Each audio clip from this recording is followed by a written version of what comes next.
Good afternoon and welcome to the San Francisco Board of Supervisors for the meeting of Tuesday, September 27, 2016. Madam Clerk, can you please call the roll? Thank you, Madam President. Supervisor Avalos? Avalos not present. President Breed? Here. Breed present. Supervisor Campos? Present. Campos present. Supervisor Cohen? Cohen present. Supervisor Farrell? Farrell not present. Supervisor Kim? Kim present. Supervisor Marr? Marr present. Supervisor Peskin? Present. Peskin present. Supervisor Tang? Tang present. Supervisor Wiener? Wiener present. Supervisor Yee? Yee present. Madam President, you have a quorum. Thank you, ladies and gentlemen. Can you please join us for the Pledge of Allegiance? I pledge allegiance to the flag of the United States of America and to the republic for which it stands, one nation, under God, indivisible, with liberty and justice for all.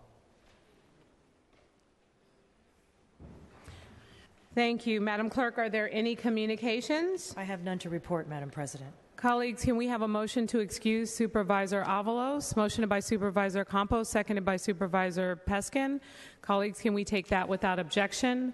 Without objection, Supervisor Avalos is excused. All right, Madam Clerk, please read the next items 1 through 21.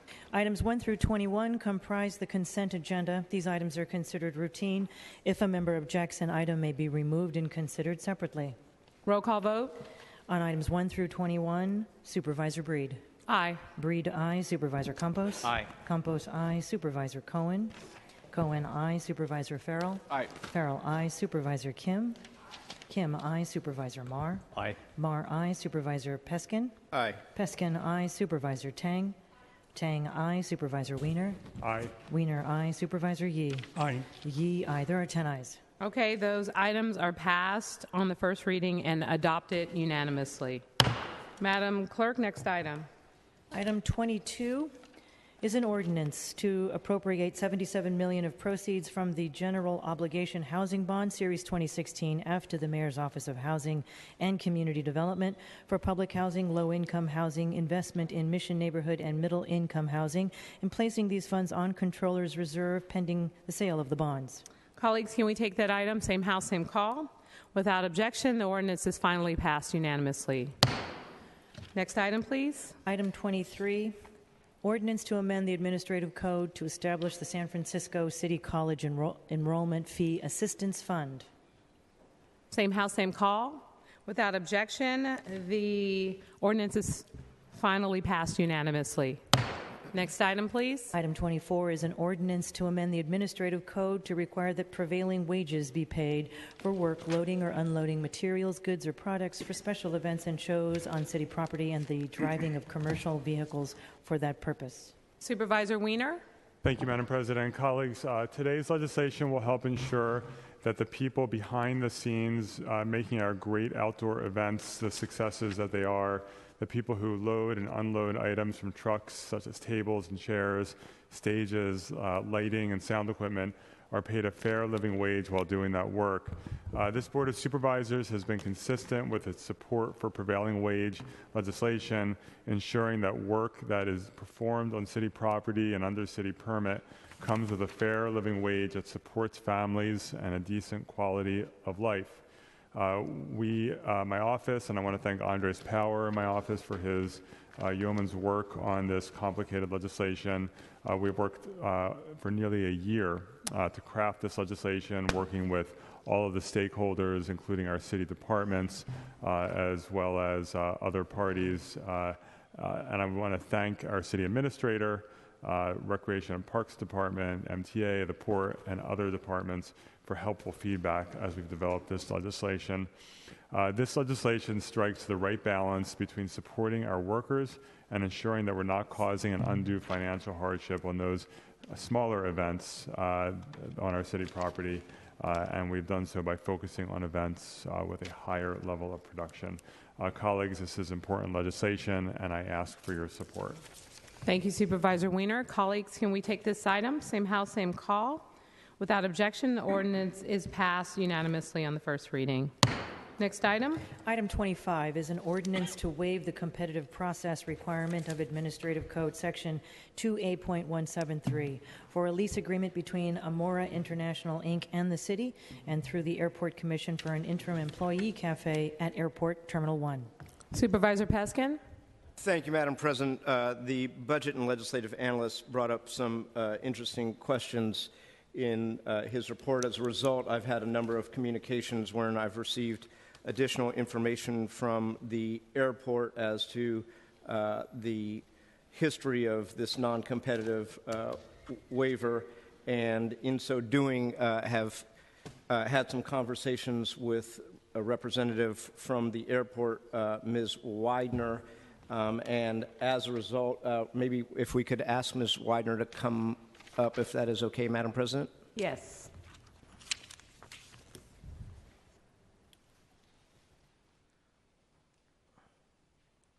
Good afternoon, Madam President, members of the board. Kathy Widener with the San Francisco International Airport. Thank you, Ms. Widener.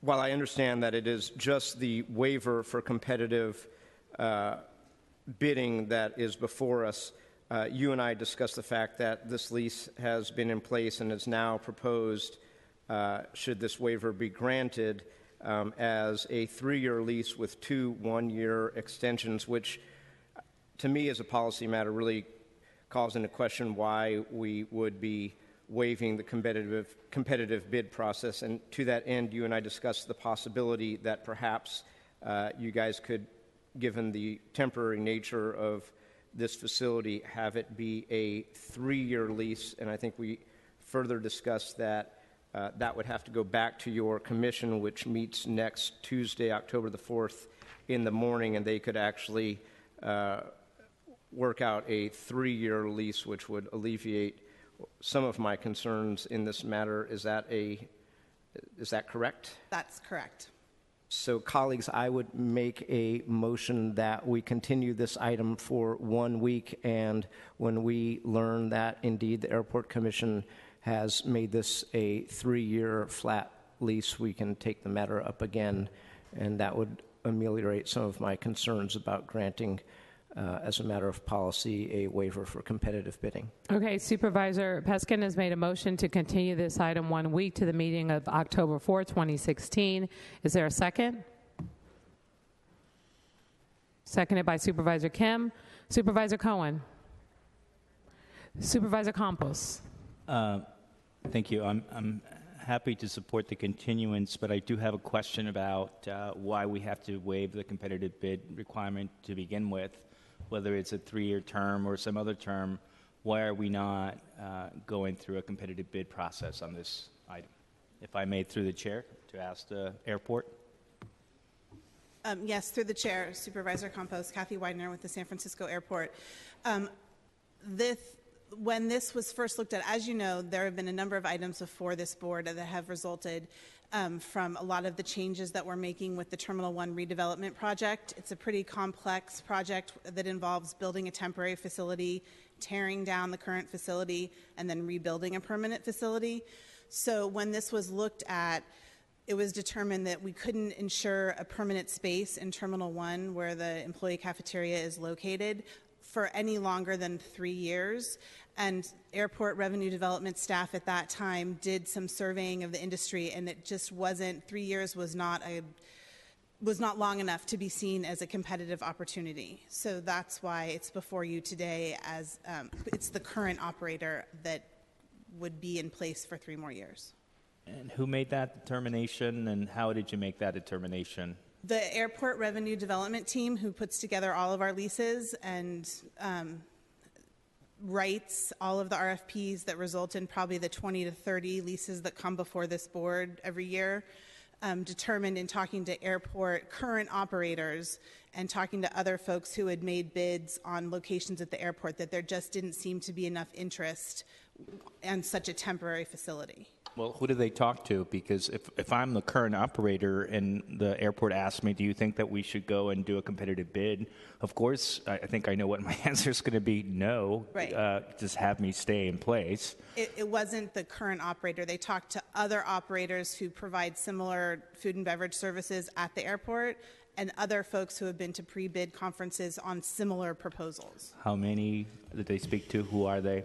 I don't know the specific answer, but I'd be happy to get you that information. So again, I think that as a general rule, I vote against waiving competitive bid requirements unless I'm convinced otherwise. And even though it's probably better that it's a shorter term, I will continue to oppose an item that waives competitive bid requirements, especially with a complicated project. The bottom line here is we want the taxpayer dollars to be used the most cost effectively, and the only way to ensure that is actually by going through a competitive process that has people bid on the contract to see if there's actually someone who's willing to do it at a lower price.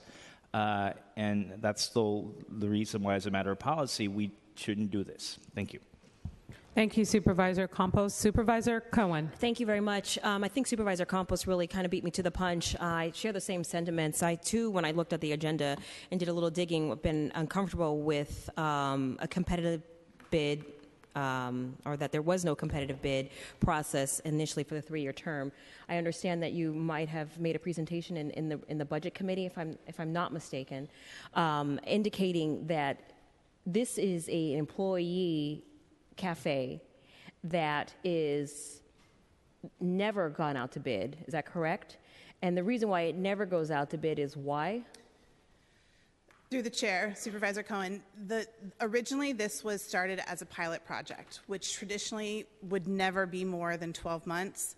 Because of the changes that have happened around Terminal 1, it's gone on a lot longer than we would normally ever consider. So it was because of the complexity and the changing development around the Terminal 1 project that we hadn't had an employee cafeteria that the airport ran in the past, so we had no way of knowing if it was going to be profitable or not. So it really started out as a pilot project that went on too long. Okay, and so how did you find the vendor that's running this cafe? Again, the revenue development staff did an outreach to current tenants at the airport who already had the infrastructure and were certified to do business with the city, and this was the one company that was willing to take on the pilot project. And so I assume these decisions, the pilot program was discussed at the Airport Commission. They were the authority that voted on this? That's correct. And this was 3 years ago? This was 5 years ago. 5 years ago. So at what point is a pilot program no longer a pilot program and it becomes something that's institutionalized? Understood. I mean, there have been many discussions around putting together an RFP for this specific reason, and because we were limited in options of space to put them, and we didn't have a consistent idea of an area in Terminal 1 that would not be demolished. This space that we have for 3 years is the only space we could identify. So if we were to vote no by a majority on this body, that would force you and your entity to go back and put together an RFP and go out to bid publicly. Is that correct? That's correct. To be in line with our established city rules. That's correct. All right, thank you. Thank you. Supervisor Farrell.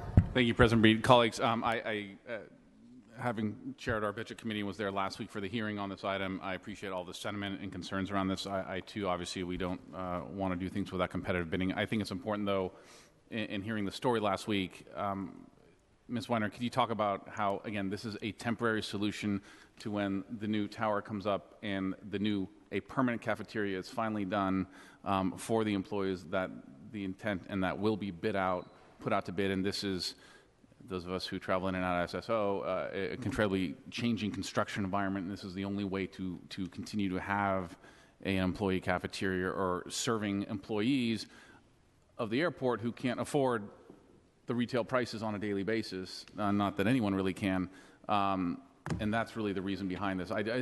Maybe give me a little bit more of that background, I think would be helpful, because it certainly helped me out last week. Of course, through the chair, Supervisor Farrell. At last week's Budget and Finance Committee, I explained that this is an employee cafeteria that serves badged employees at the airport.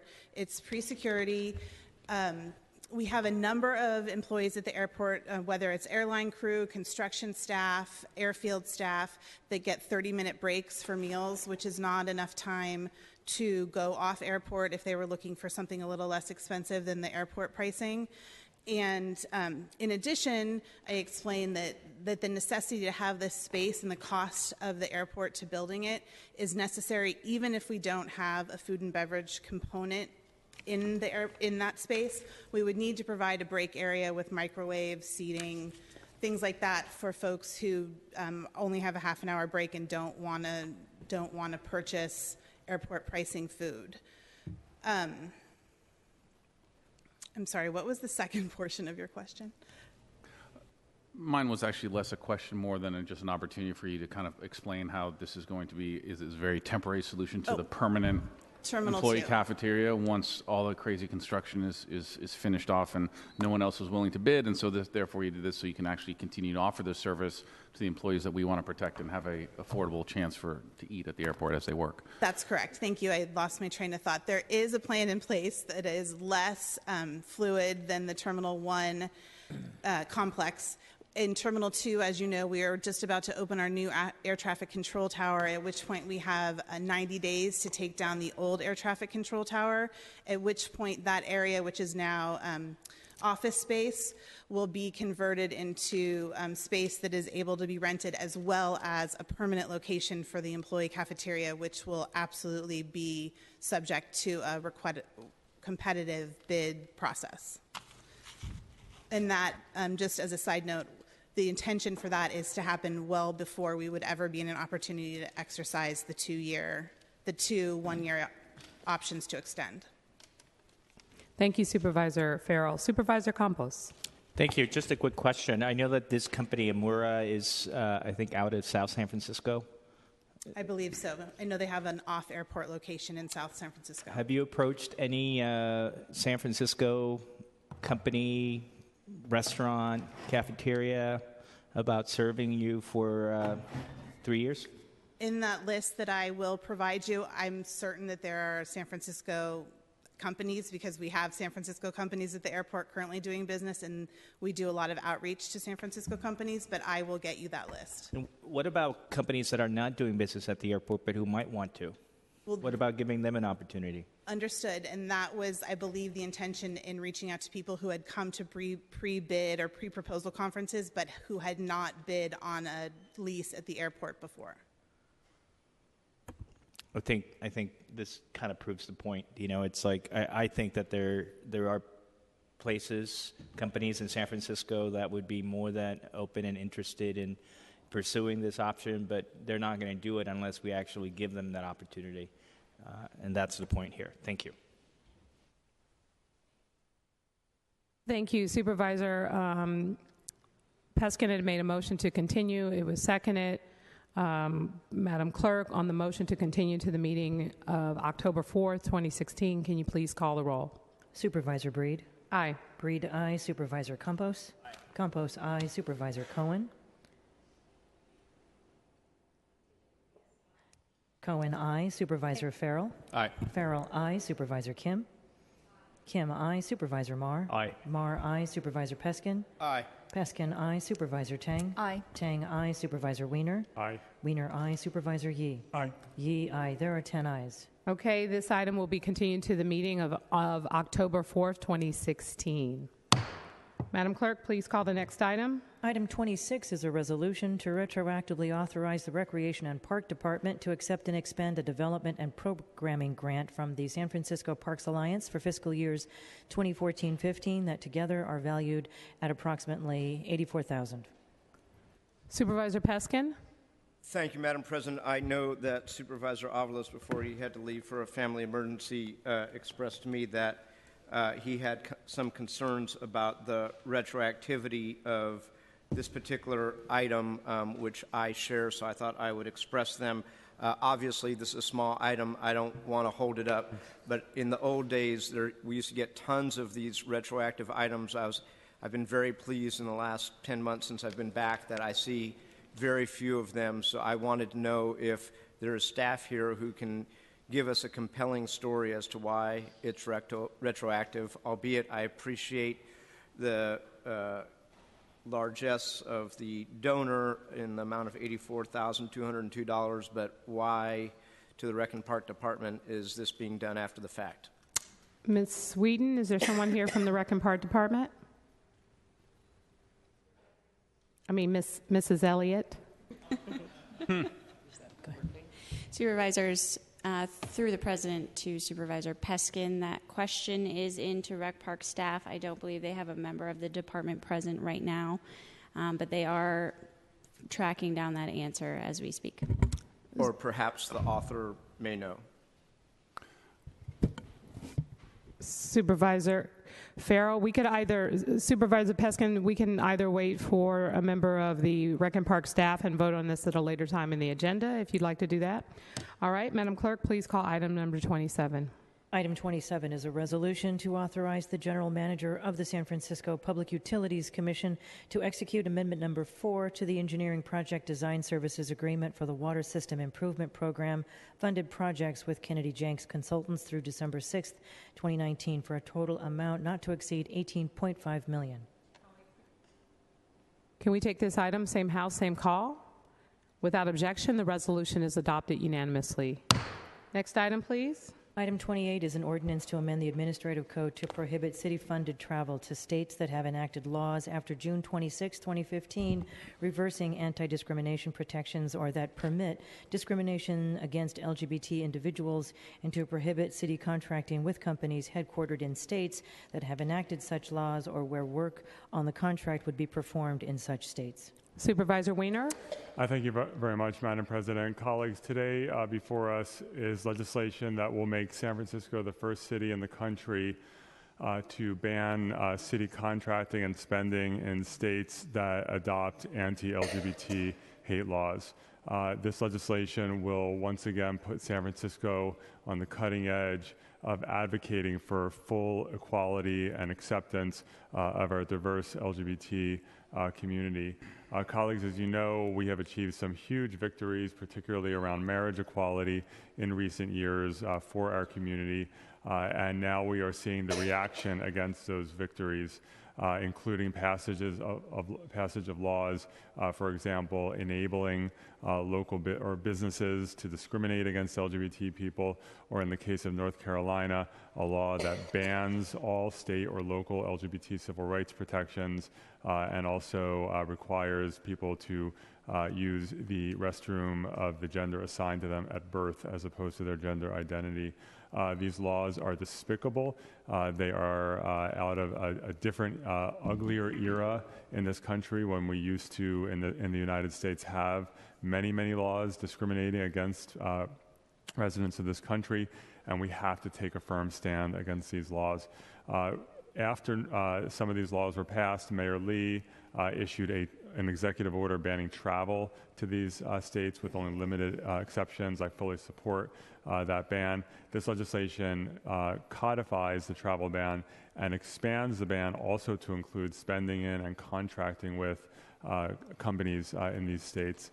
There are some carefully crafted exemptions, as has been the case in all of the travel bans that have been issued around the country. But this will send a strong message that San Francisco stands firmly with our LGBT brothers and sisters around the country. So I want to thank Adam Taylor in my office for his work on the legislation and all the advocates and city departments that participated in making this a reality. So colleagues, I ask for your support. Thank you, Supervisor Weiner. Colleagues, can we take this item, same house, same call? Without objection, the ordinance passes unanimously on the first reading. Madam Clerk, please call items 29 and 30. Together. Item Yes. 29 is an ordinance to authorize settlement of the lawsuit filed by Allied Insurance Company for $60,000 filed on January 22, 2015 in San Francisco Superior Court. Item 30 is an ordinance to authorize the settlement of a lawsuit filed by Raymond and Ashley Cruz for $325,000 filed on September 17th in San Francisco Superior Court. Both settlements allege property damage arising from flooding. Thank you. Seeing no names on the roster, colleagues, can we take these items, same house, same call? Without objection, the ordinance passes unanimously on the first reading. Next item, please. Madam President, would you like me to read items 31 and 32 together? These are the resolutions responding to the presiding judge of the Superior Court. Yes, that's fine. Thank you. On the findings and recommendations contained in 2015 through 16 civil grand jury reports. Item 31 is entitled Into the Open, Opportunities for More Timely and Transparent Investigations of Fatal San Francisco Police Department Officer-Involved Shootings. And item 32 is for the report entitled San Francisco Homeless Health and Housing, A Crisis Unfolding on Our Streets, and to urge the mayor to cause the implementation of accepted findings and recommendations through his department heads and through the development of the annual budget. Colleagues, can we take these items, same house, same call? Without objection, the resolutions are adopted unanimously. And with that, it is now 2:30, and we will open up our 2:30 commendation, starting with Supervisor Yee.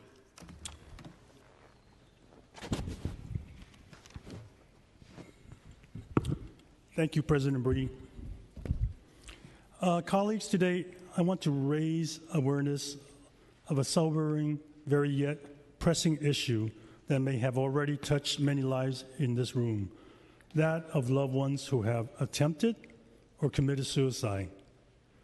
About a month ago, at the Golden Gate Bridge Transit Board meeting, I heard a very heartfelt presentation given by the Golden Gate Bridge Patrol.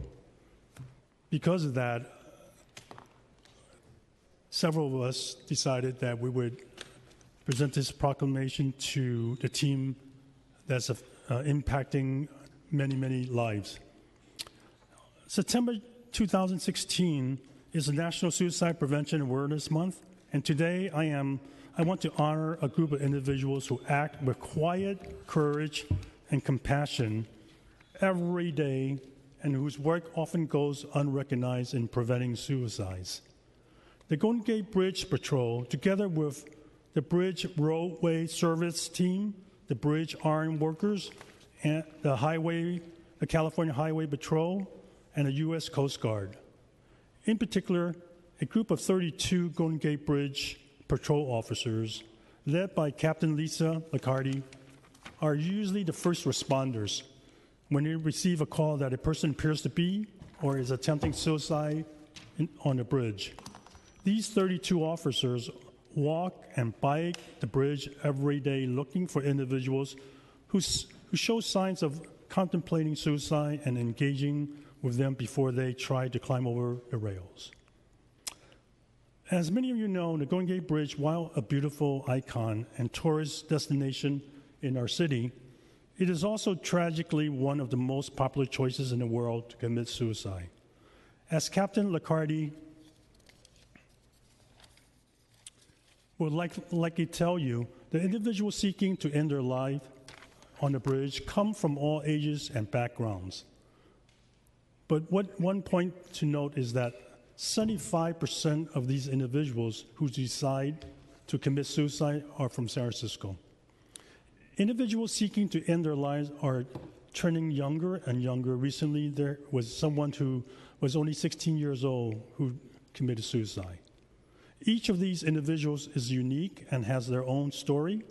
No two individuals are engaged with the same way. While each of these individuals have their own suicide plan, Captain Liccardi's team of the Golden Gate Bridge Patrol officers and all their partners, the Bridge Roadway Services Team, Bridge Iron Workers, CHP, and U.S. Coast Guard, and also the San Francisco Suicide Prevention and Crisis Text Line are always prepared with a plan. Yet, they also remain flexible depending on how unique the individual response is. Officers, this is really mind-blowing, but officers each have less than 10 minutes to make a personal connection with the individual while keeping their own emotions in check and remaining calm and professional. After each intervention, whether successful or not, the officers debrief together and receive psychological support. This is critical because they need to also process their own emotions in a healthy way in order to return to the line of duty the next day. Sometimes the officers deal with multiple suicide interventions in a single day. This year alone, the Golden Gate Bridge employees and their partners have already successfully intervened in at least 112 suicide attempts. Those are 112 individuals who are still alive today because of the Golden Gate Bridge employees and their partners. Compassion, courage, and ability to connect with that individual on a personal level. Unlike the Empire State Building, Eiffel Tower, the Sydney Harbor Bridge, the Golden Gate Bridge lacks a suicide barrier.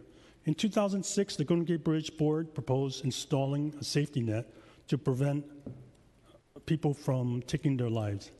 Studies have shown that when a person is prevented from committing suicide in one place, they are less likely to look for another place and therefore are likely to continue living.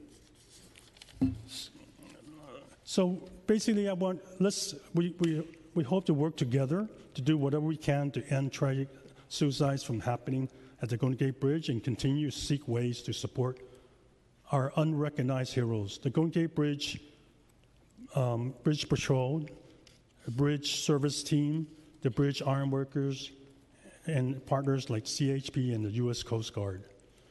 I'd like them to come up at this moment to accept the proclamation from the Board of Supervisors. Come on up, Captain Lacardi and the rest of you. And I also want to thank the co-sponsors of this proclamation. These are current board members on the Golden Gate Bridge Board. That is President Bree, Supervisor Wiener, Supervisor Peskin, and former board members of the Golden Gate Bridge that are currently still on the Board of Supervisors, Supervisor Marr and Supervisor Campos. So I want everybody to give them a hand.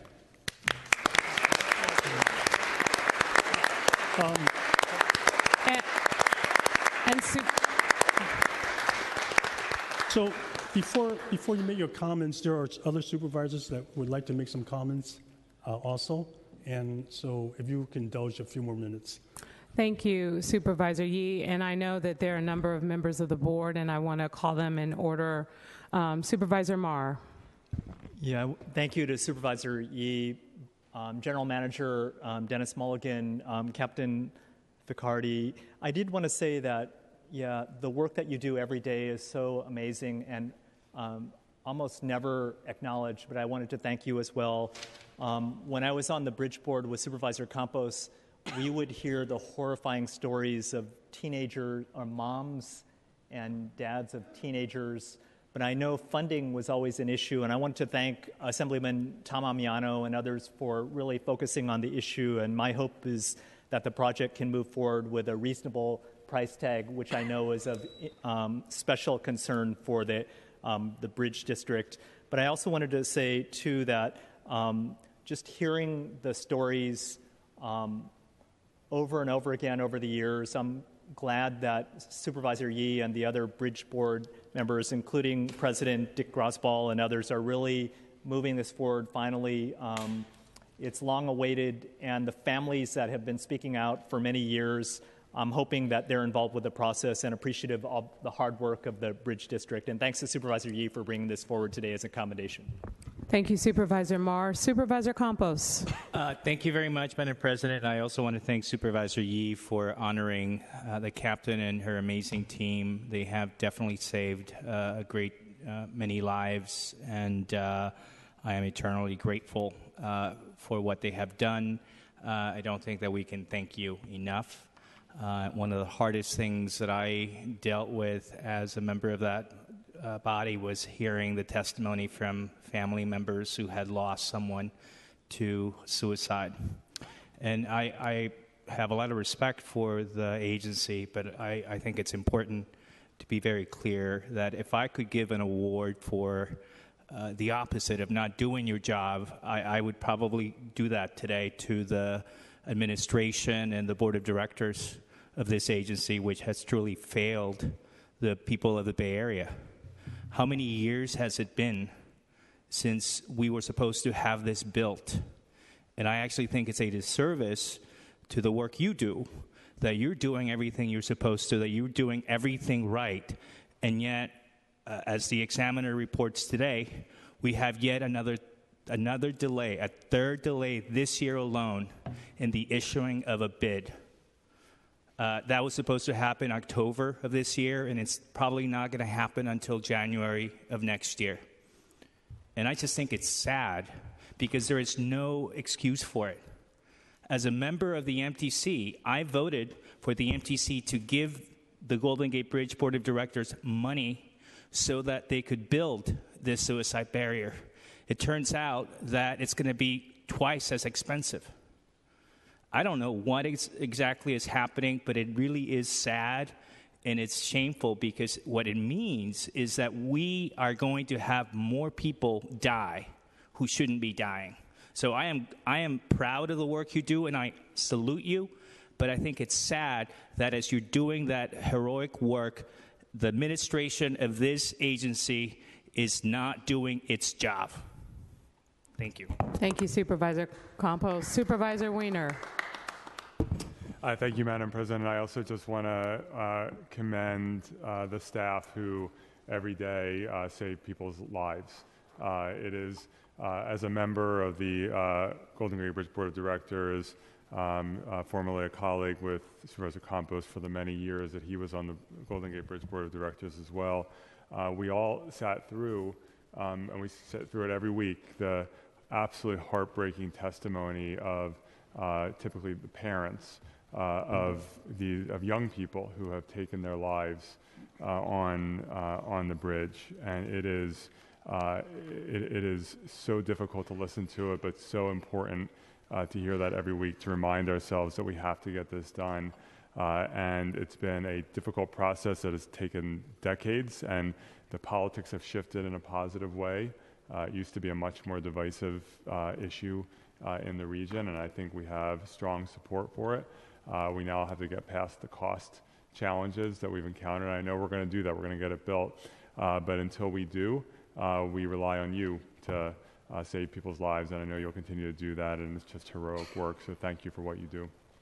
Thank you. And with that, I just want to say to the Golden Gate Bridge Patrol and the Suicide Response Team, thank you for your service. I remember a couple weeks ago when there was a presentation, Captain Lakati talked about just some of the different situations that you encountered with people, the conversations, and how you're able to convince someone who you know is coming to that bridge for one reason, how you're able to just really, take that time, make that connection, and how emotional it is, and how after the situation is resolved and you've moved on, you still walk away with a feeling of, sadness, and how you still have to get back out there and do your job and try to save the next person from committing suicide and jumping off this bridge. And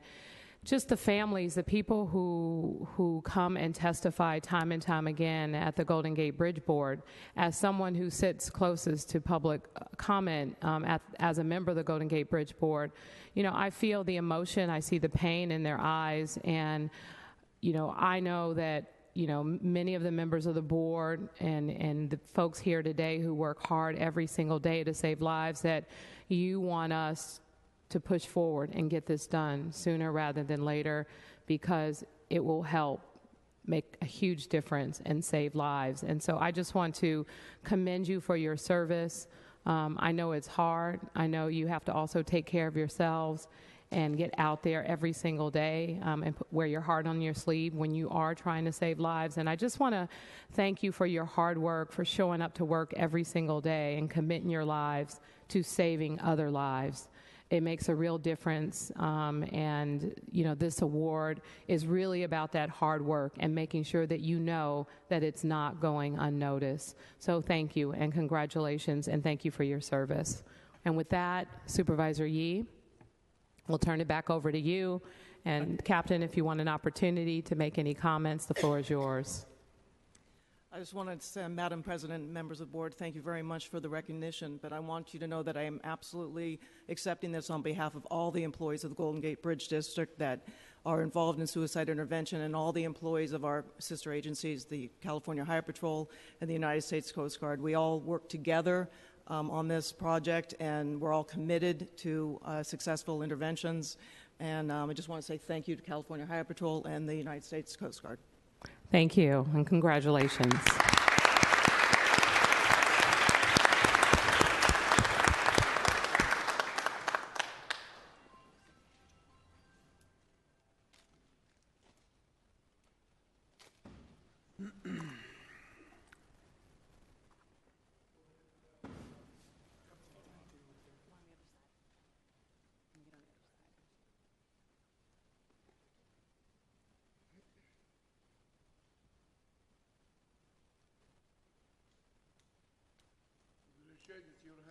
Thank you.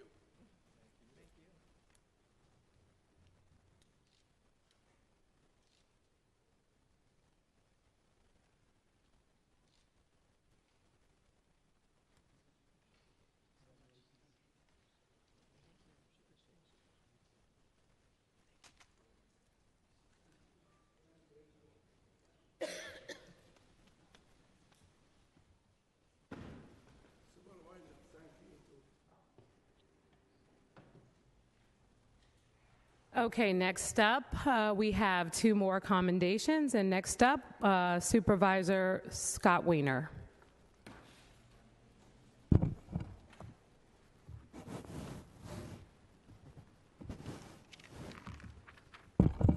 Thank you. I want to make sure my commendees can come on up. So colleagues, today I am honoring Mike Rabago, who is employed at Recology.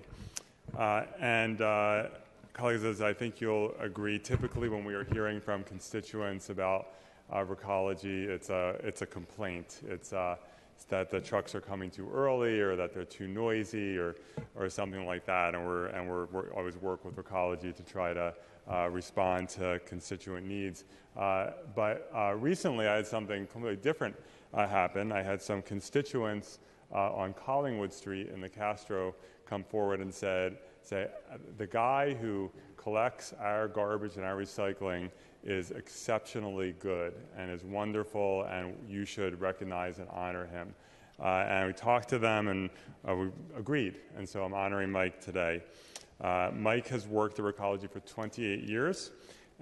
He began his career in the recycling division, and for the past 4 years, he's been the driver for Route 99, which services more than 1,000 commercial and residential customers in the Castro. Due to his commitment to excellence in customer service and safety, he serves as an on-route trainer for newly hired drivers at Recology.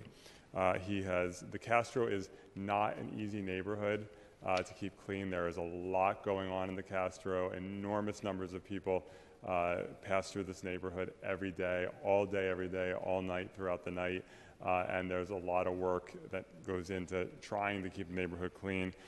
So, Mike, I just want to say thank you for your work, and I know I'm speaking for my constituents. They're huge fans of yours, and thank you for your service. You want to say something? Feel free. Just want to say thank you very much. I appreciate being recognized for something I do every day. This is just my job, and I feel honored. I'm a native San Franciscan, so this is actually a real big deal for me. Thank you very much.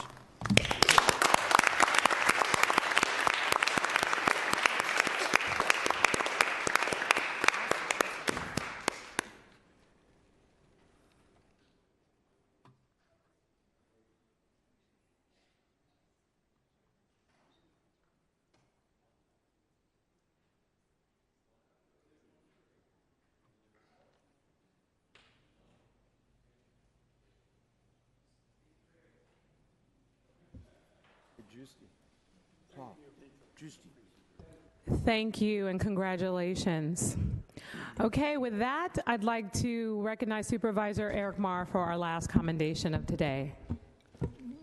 Colleagues and ladies and gentlemen, I'd like to acknowledge and honor an amazing youth empowerment organization that's celebrating a quarter of a century, clearly not young anymore, but they really are about building young people's leadership and power from the Central Valley to San Francisco's neighborhoods.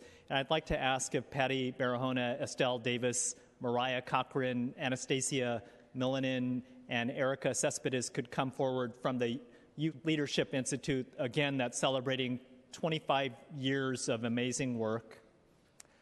They have worked with many of our offices, but also in many other communities and neighborhoods up and down the state.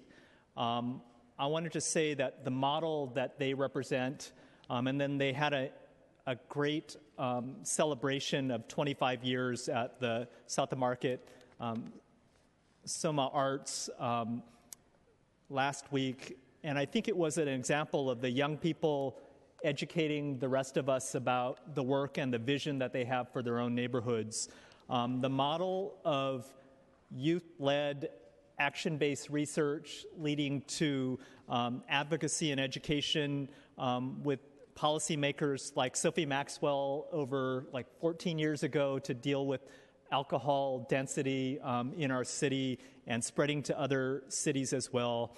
But their model of youth empowerment leading to laws and policies in our city, reducing alcohol, reducing tobacco sales, and creating healthier communities, I think is incredibly honorable.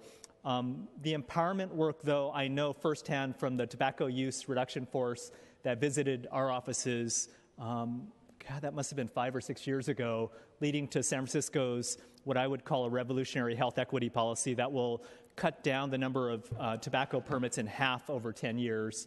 But often we don't acknowledge where some of our policies come from, but it really came out of the youth organizers from the high schools, from San Francisco State, from City College that really did that.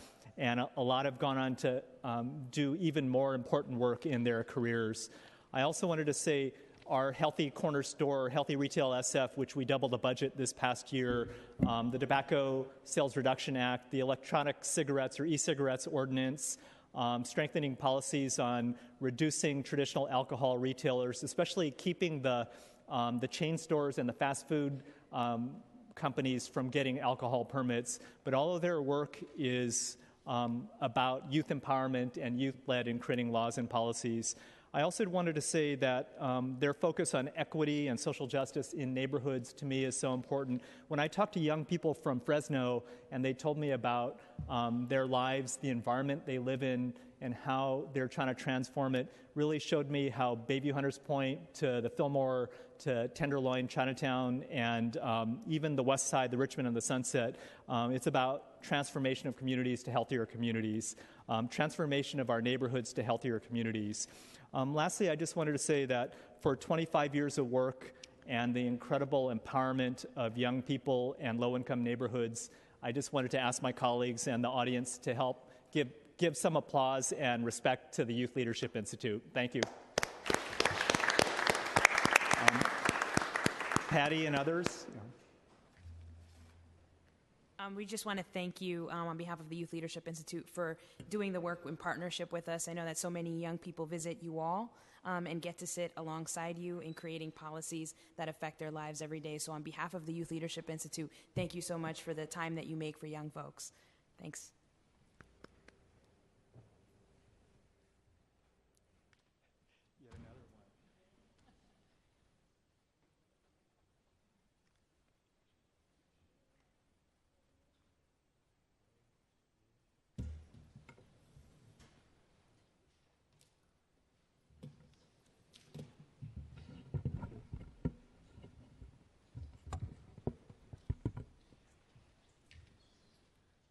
Thank you, Supervisor Marr. And again, congratulations and thank you for your service.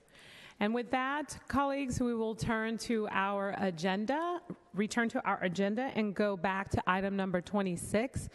Supervisor Peskin, we now have someone here from Rec and Park to answer your question.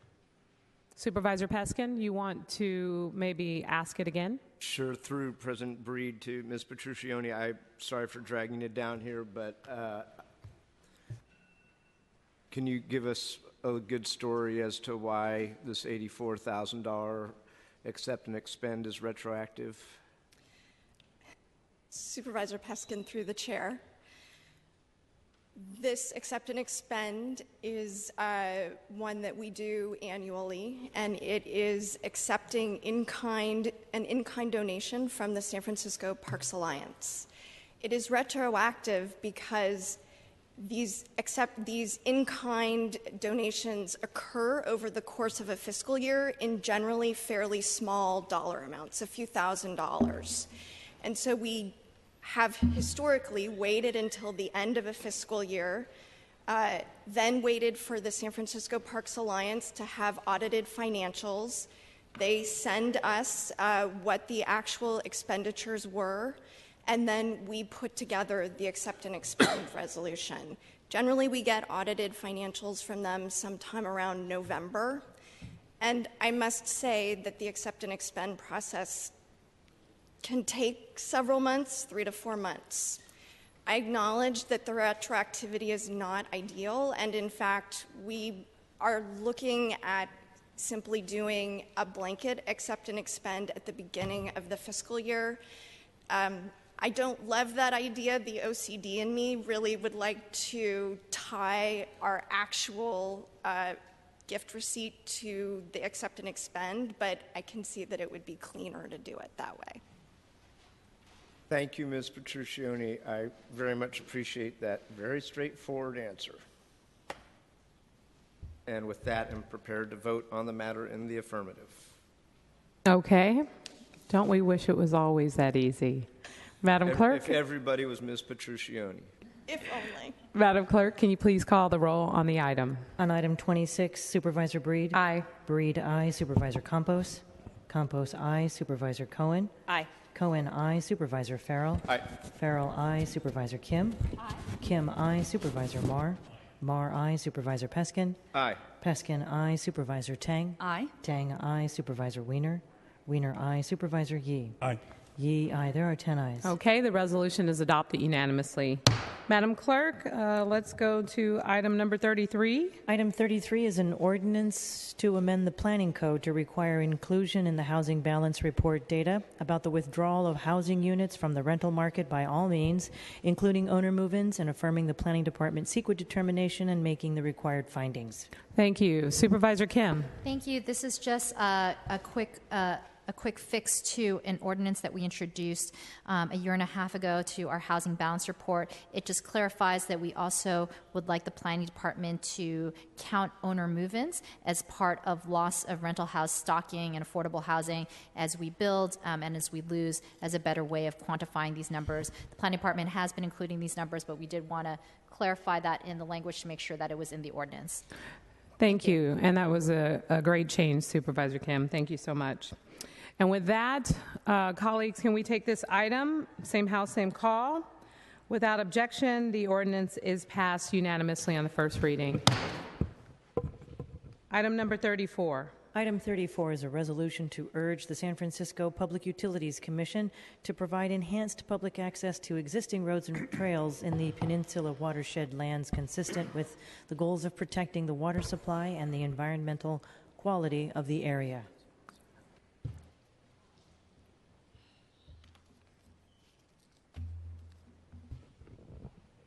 Supervisor Peskin. Thank you, Madam President. The chief sponsor of this measure, Supervisor Avalos, was called away to a family emergency and asked me to respectfully request from all of you a one-week continuance on his matter. Okay, with that, Supervisor Peskin has made a motion to continue this item to the meeting of October 4th, 2016, seconded by Supervisor Yee. Colleagues, can we take the continuance without objection? Without objection, the continuance passes unanimously. All right, let's go to the next item. Item 35 was referred without recommendation from the Land Use and Transportation Committee.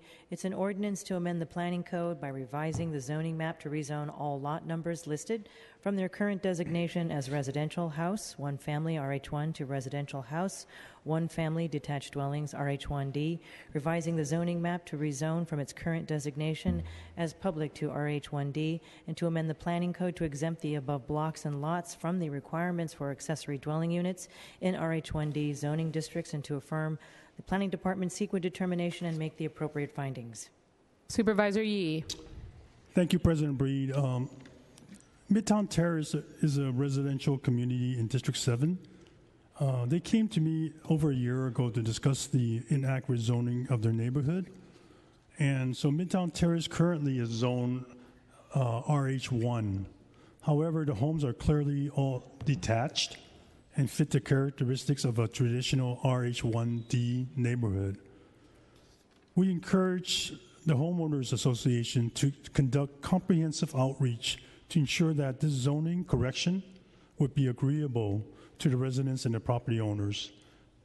After several months of outreach, including petitions, door knocking, and a number of community meetings, the association was ready to move forward with their requests, and I felt that they had put in the legwork to justify this legislation.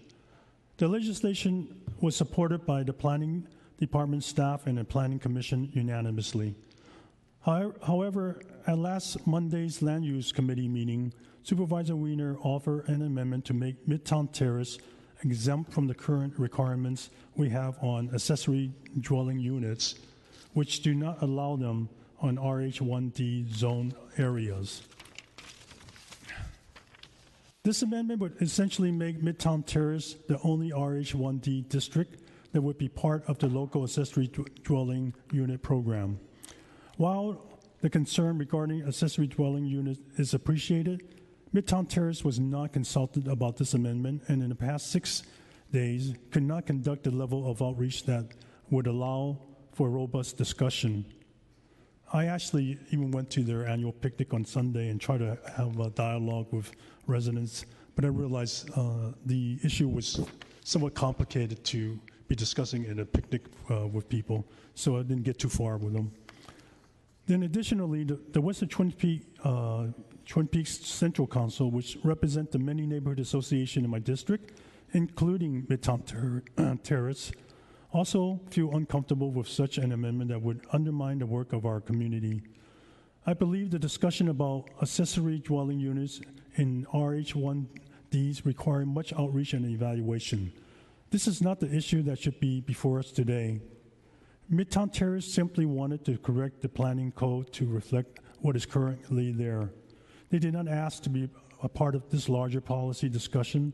This is why I would like to remove Supervisor Wiener's amendment from the file before us today and to honor the neighborhood's request.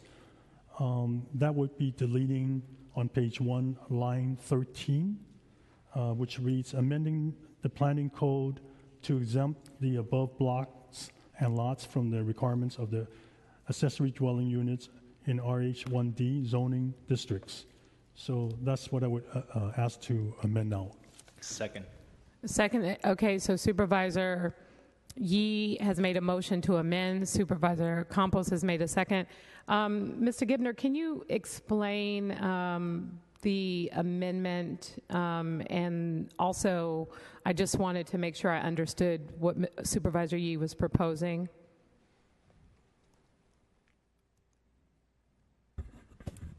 Sure, Deputy City Attorney John Gibner.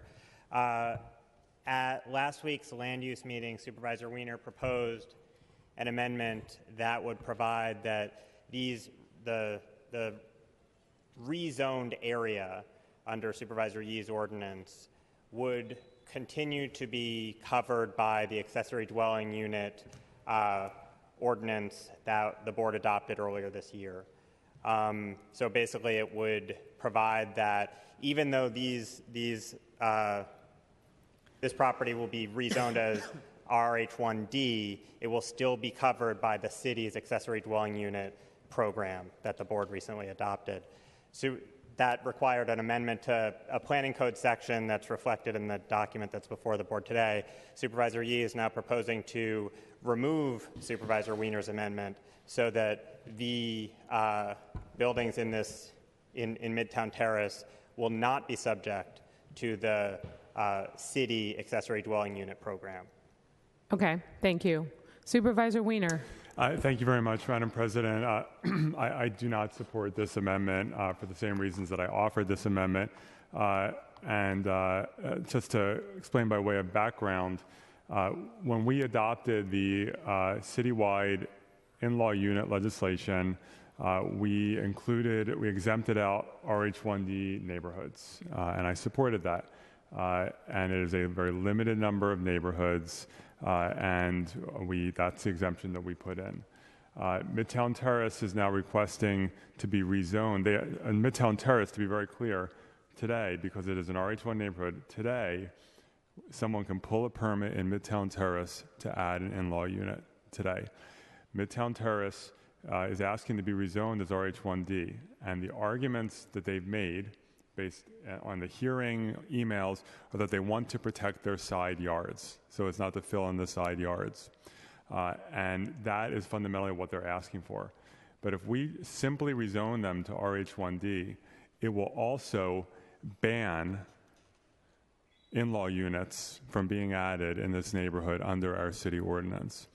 And while I was happy to support an exemption for RH1D neighborhoods in our citywide legislation, I do not support expanding that ban on in-law units or new in-law units to other neighborhoods.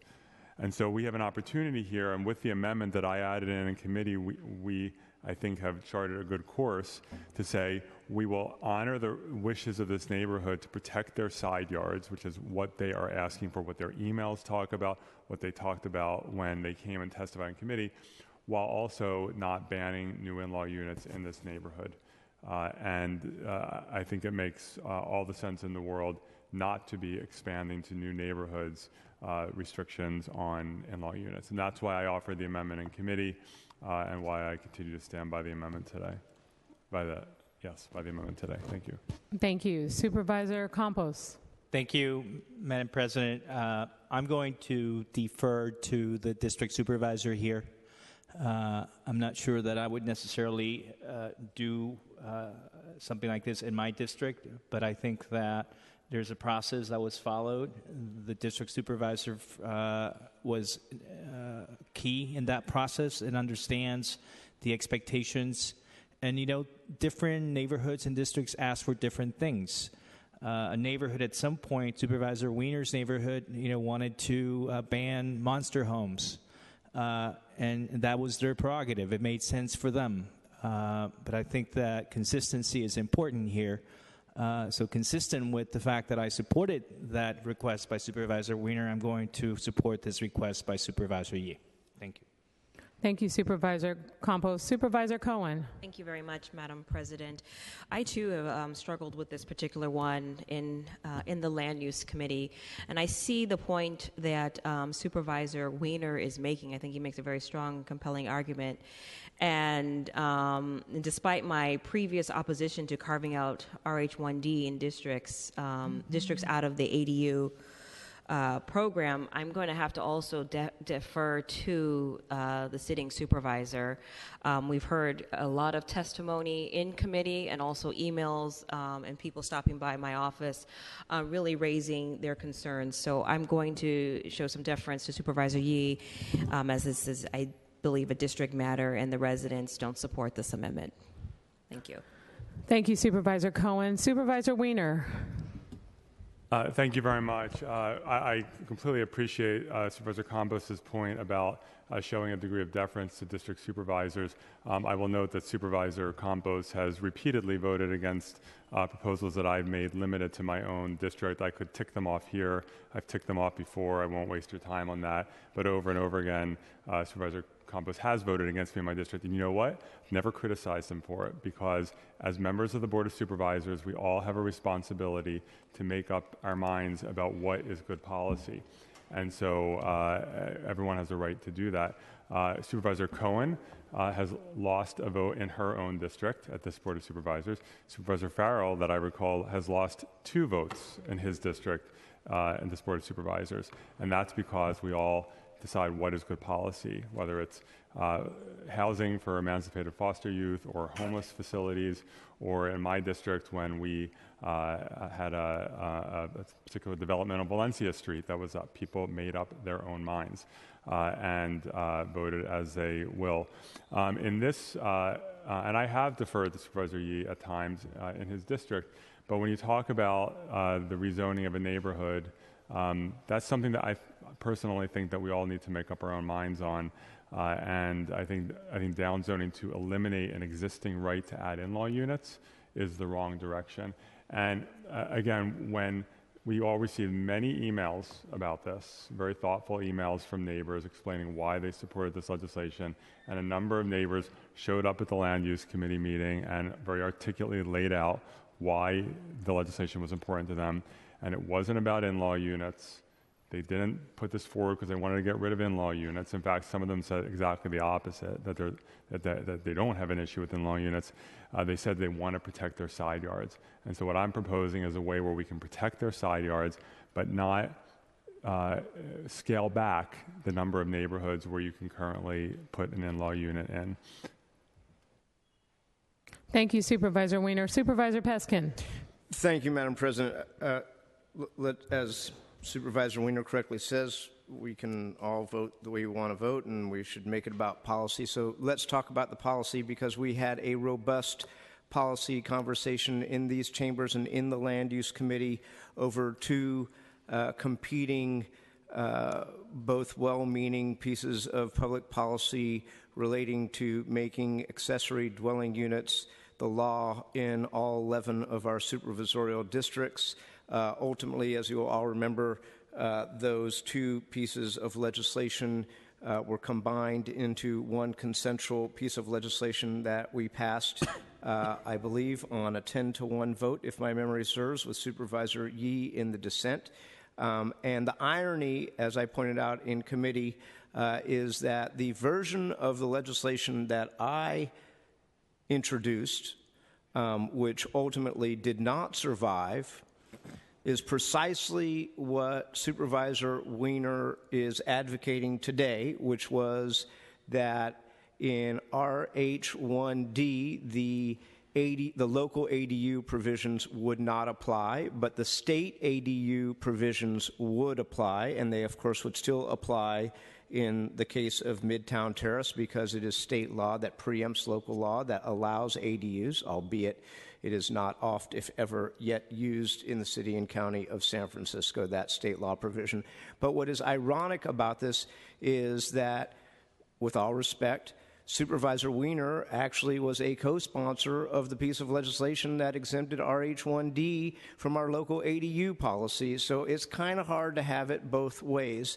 Having said that, I will defer to the wishes of the district supervisor on the theory that he is held accountable, or she is held accountable by the voters of his or her district. And if that is what the supervisor, who, by the way, I think in accordance with the wishes of many, if not a majority of his constituents, dissented in the citywide ADU matter that we were able to reach consensus on. So I just wanted to repeat those comments, as circuitous as they may be, that I made in committee.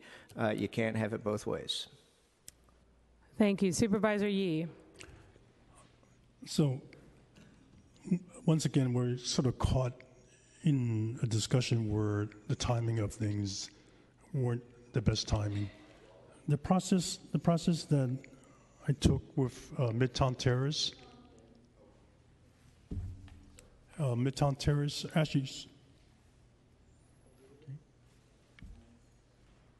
actually started before the discussion of the ADUs. And so it wasn't like we changed our mind about anything. And if I had fast forwarded that discussion, instead of asking the neighbors to go through a process where they're checking every door to make sure that people were fine with that, which is a community process to me, then it would have passed before the ADU. So I'm not really changing anything in terms of what exists there. This is a correction of the zoning. It's not making a place where it's primarily not that's attached into a detached neighborhood. If you go up there, all the homes are detached. So basically what I'm asking the board today is to support what the Midtown Terrace community asked me to do, was to correct the zoning that they should be given. And that's all I want to do today. If people want to have a discussion later about ADUs, we could have that. But today, really, given the weight that the community has weighted, we should amend this out and pass my original legislation. Thank you, Supervisor Yee. Supervisor Farrell. Thank you, President Breed. And colleagues, just as someone who actually was ultimately the primary author, although working with Supervisor Wiener and Supervisor Peskin on the ultimate ADU legislation we passed out before summer recess, from my perspective, as the author who exempted RH1D in that legislation and felt strongly about it, I do agree that every neighborhood is different in our city, and I do want to say that there is, for me, deference to the district supervisor, even though at times in my district that hasn't always been respected. But I do believe that's the general sentiment on this board, and it should be. But also to the people of the neighborhood who came together to work on this project and work on the zoning, and knowing many people that live in the area that really feel strongly about this. I don't object at all that if they come together and really put this forward and put the work into it, that's something that I think we should support and that I will be supporting. Thank you, Supervisor Farrell. And with that, on the motion to amend, Madam Clerk, can you please call the roll? Supervisor Breed? Aye. Breed, aye. Supervisor Campos? Aye. Campos, aye. Supervisor Cohen? Cohen, aye. Supervisor Farrell? Aye. Farrell, aye. Supervisor Kim? Kim, aye. Supervisor Marr? Aye. Marr, aye. Supervisor Peskin? Aye. Peskin, aye. Supervisor Tang? Aye. Tang, aye. Supervisor Wiener? No. Wiener, no. Supervisor Yee? Aye. Yee, aye. There are 9 ayes and 1 no, with Supervisor Wiener in the dissent. Okay, the amendment passes. And on the item as amended, Madam Clerk, can you please call the roll? Supervisor Breed? Aye. Breed, aye. Supervisor Campos? Aye. Campos, aye. Supervisor Cohen? Cohen, aye. Supervisor Farrell? Aye. Farrell, aye. Supervisor Kim? Kim, aye. Supervisor Marr? Aye. Marr, aye. Supervisor Peskin? Aye. Peskin, aye. Supervisor Tang? Aye. Tang, aye. Supervisor Wiener? Aye. Wiener, aye. Supervisor Yee? Aye. Yee, aye. There are 10 ayes. Okay, the ordinance as amended passes unanimously on the first reading. All right, Madam Clerk, let's go to roll call for introductions. Madam President? Submit. Okay. Supervisor Campos? Thank you very much. Today I'm introducing a resolution in support of Station Proposition 62. This is a measure that would essentially end the death penalty here in the state of California. This measure would replace the death penalty with life imprisonment without the possibility of parole. I want to thank my co-sponsors of this resolution, Supervisor Marr, Peskin, Kim, Wiener, Breed, Avalos, Cohen, and Farrell. It is simply high time for the state of California to repeal the death penalty. Our death penalty system is broken. This system is expensive. It is ineffective. It is unjust. This measure will save taxpayers here in California $150 million a year. That's just based on the report by the Legislative Analyst Office at the state level. The measure will help address the highly problematic status quo. Here are some key facts to consider. California taxpayers have spent $5 billion with a B to put 13 people to death, a cost of $384 million per execution. Death sentences cost the state 18 times more than life in prison without the possibility of parole because of constitutionally guaranteed appeals and legally required accommodations. The death penalty does not actually provide closure to any of the families of the victims. The legal process keeps families of victims tied up in hearings and appeals for 20 to 30 years. As we have seen time and time again, mistakes also happen. They're simply unavoidable, leading to, and we know this has happened in California, to innocent people being executed in this state. DNA technology and new evidence has proven that the innocence of more than 150 people who were on death row across this country. 150 people. In California alone, 67 people had their murder convictions overturned because of new evidence which proved their innocence. I ask for your support. Let's make sure that we are no longer living in the dark ages. It is time that we live in the 21st century and end the practice of state-sanctioned executions in the state of California. Thank you. The rest I submit. Thank you, Supervisor Campos. Supervisor Cohen. Thank you. Supervisor Farrell. Submit. Supervisor Kim. Thank you. I have introduced a resolution today, and with the support of Supervisor Peskin and Campos, urging and directing the City and County of San Francisco and all relevant agencies to closely monitor and review any development proposal for the Brisbane Baylands area, ensuring that the City of Brisbane prepares a comprehensive and complete environmental impact report, including legally required analysis of all impact, including transportation, air quality, greenhouse gases, water supply, wastewater, housing, and population need. This resolution comes into light because one of our neighboring cities has announced that it does not want to build housing and help contribute to supporting our working and middle-class families here in the Bay Area, but wants to create the jobs only, expecting San Francisco to fulfill all of the need for the housing obligation of the region. We all know that this is simply not possible, that we need everyone in the region to build more housing, and we would like to partner with Brisbane to make sure that this happens on 684 acres of vacant, underutilized land that currently is sitting, waiting for the opportunity to be developed. Over the last, in our next RENA goals from 2015 to 2022, San Francisco has met close to 79% of our assigned housing goal, approving 22,806 out of our assigned 28,869 housing units, according to our RENA production goals. In the same time period, over the last 2 years, Brisbane has only approved 3 units of housing. In the same time period that we have approved 22,000 units of housing, Brisbane has approved 3 units of housing. We clearly have more work to do. We'd like to partner with Brisbane in order to help them to make this happen. But in the meantime, we do want our planning department, along with other agencies, to be directly and closely monitoring development and to explore all possible legal actions available, both to encourage consideration and approval of lawful, responsible development, or alternatively, to prevent development of the Brisbane Baylands site that does not include a balance of market rate and affordable housing.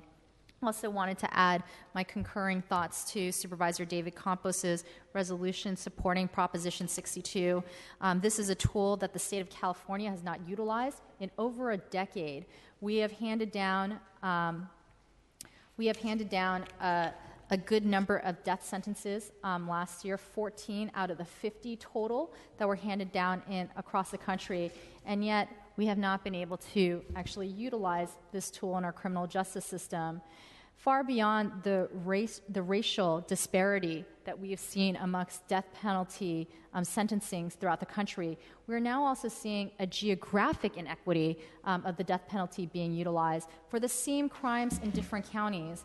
Out of the 50 states here in our country, only 14 states actually handed down the death penalty last year. And of the quarter of last year's death sentences, they took place here in California, of which none have actually taken place. Instead, it is costing an incredible amount of money. Not clear whether it is even could be considered cruel and unusual punishment at this point, but certainly support us abolishing the death penalty here in the state of California and to join the other 20 states and the District of Columbia that have rightly abolished the capital punishment here. And the rest I submit. Thank you, Supervisor Kim. Supervisor Marr. Thank you. And just picking up from Supervisor Kim and Campos's points on Prop 62, I just wanted to say that repealing the death penalty is an incredibly important social justice issue in the state and in San Francisco. And the decades of work by death penalty focus in many organizations hopefully are going to be successful. So I'm really appreciative of Supervisor Campos's resolution and really proud to add my name to it. Also, I wanted to acknowledge that this coming weekend, Friday, Saturday, and Sunday is one of the most incredible music festivals perhaps in the world, free to everyone, the Hardly Strictly Bluegrass Festival. It returns to Golden Gate Park in the Richmond District for its 16th year. Thank you to Warren Hellman and his family, Don Holliday and others for organizing an amazing cultural arts creativity festival. Since 2001, Hardly Strictly Bluegrass has brought incredible musical acts to our city. The level of interaction and creativity from musicians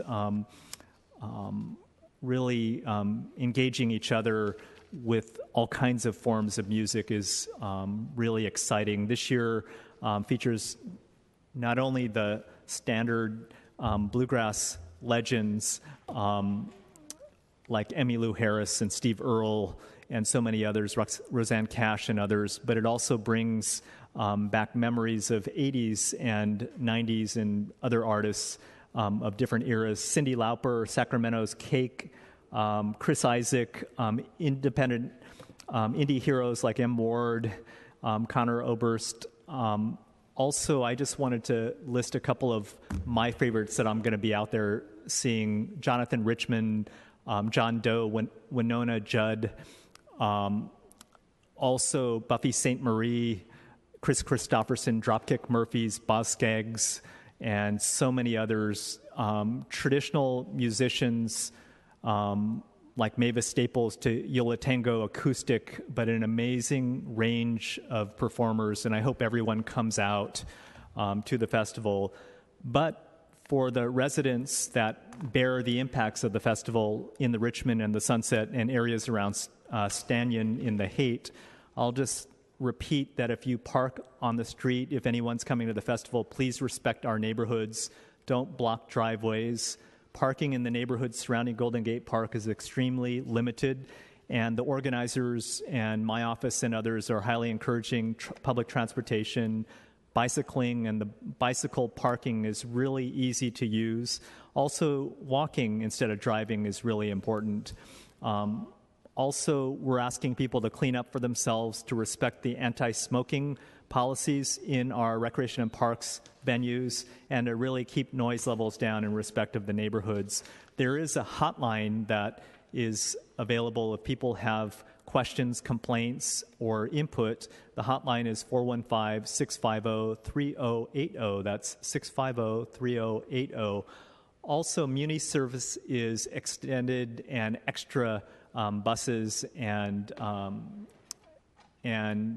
rail is offered from 10 a.m. to 8 p.m. on Friday, Saturday, and Sunday as well. Also, a number of schools are activated by holding parking lot fundraisers. Many parent volunteers staff them. Washington High School at 32nd and Balboa and Geary. Argonne Elementary at 18th Avenue and Cabrillo. Also Lafayette School way out in the outer Richmond at Anza and 36th Avenue. And on Supervisor Tang's side, Jefferson Elementary School is also holding a parking lot fundraiser. My office is working with our Department of Public Works, the Police Department, the MTA, and Rec and Park Department to ensure that any issues that arise are effectively and quickly resolved. If residents, again, have any questions or concerns, the hotline is 415-650-3080. Last item, I wanted to congratulate San Francisco Health Improvement Partnerships. I know Supervisor Campos and I were at a breakfast this morning with Yo-Yo from Supervisor Cohen's office as well, celebrating the amazing community health needs assessment work by the Health Improvement Partnership. I wanted to give a special thanks for SF HIP for focusing on health equity and engaging low-income communities, and especially activating African American, Latino and Chicano, and Asian and Pacific Islander communities in creating healthier communities for everyone. Special thanks to Roberto Ariel Vargas, UCSF's Professor Kevin Grumbach, and many, many others. And our Chief Physician Tomas Aragon and the whole Department of Public Health for their work with so many community groups, the Hospital Council, and the Health Equity organizing in our city. I was very proud to be there with so many other folks interested in creating a culture of health in our city. The rest I'll submit. Thank you, Supervisor Marr. Supervisor Peskin. Thank you, Madam Clerk, colleagues. Last Thursday, I convened the first of a series of hearings with respect to the city's history of project approvals and evolving building standards in seismically vulnerable zones. By way of a case study, I've endeavored to get to the bottom of what happened over the course of the Millennium Towers review and approval process, and the first hearing generated, frankly, a lot more questions than answers. It became abundantly clear early on that the developer, Millennium Partners, knew well in advance of selling their first luxury condos that the building was sinking at an accelerated rate well beyond what the developer and their engineering consultants originally projected over the standard life of the building and its settlement. It also became abundantly clear that our Department of Building Inspection was woefully contradictory and ill-informed about their own internal processes and transmittals with respect to who knew what and when they knew it, and what steps have been taken with respect to remediating the safety issues at the city's first high-rise residential building, some 58 stories high. Internal alarm bells were raised and then promptly swept under the rug. While serious concerns were transmitted to the developer by the Department of Building Inspection early in 2009, an army of consultants responded curtly that they were, quote, not aware, close quote, of any settlement issues and did not address the concerns raised by DBI. Actually, let me correct that a little bit. They were not aware that the building was dangerous, but they admitted that as of February 25th of 2009, the building had already sunk 8.3 inches, far more than the 4 to 6 that was projected in their geotechnical reports dated 2005. And then DBI mysteriously lost any record of their response. And then 6 months later, after 6 months of radio silence, the final certificate of completion and occupancy were issued in August 2009. This after spotty internal correspondence shows that efforts were made to expedite the temporary certificates of occupancy around that same time.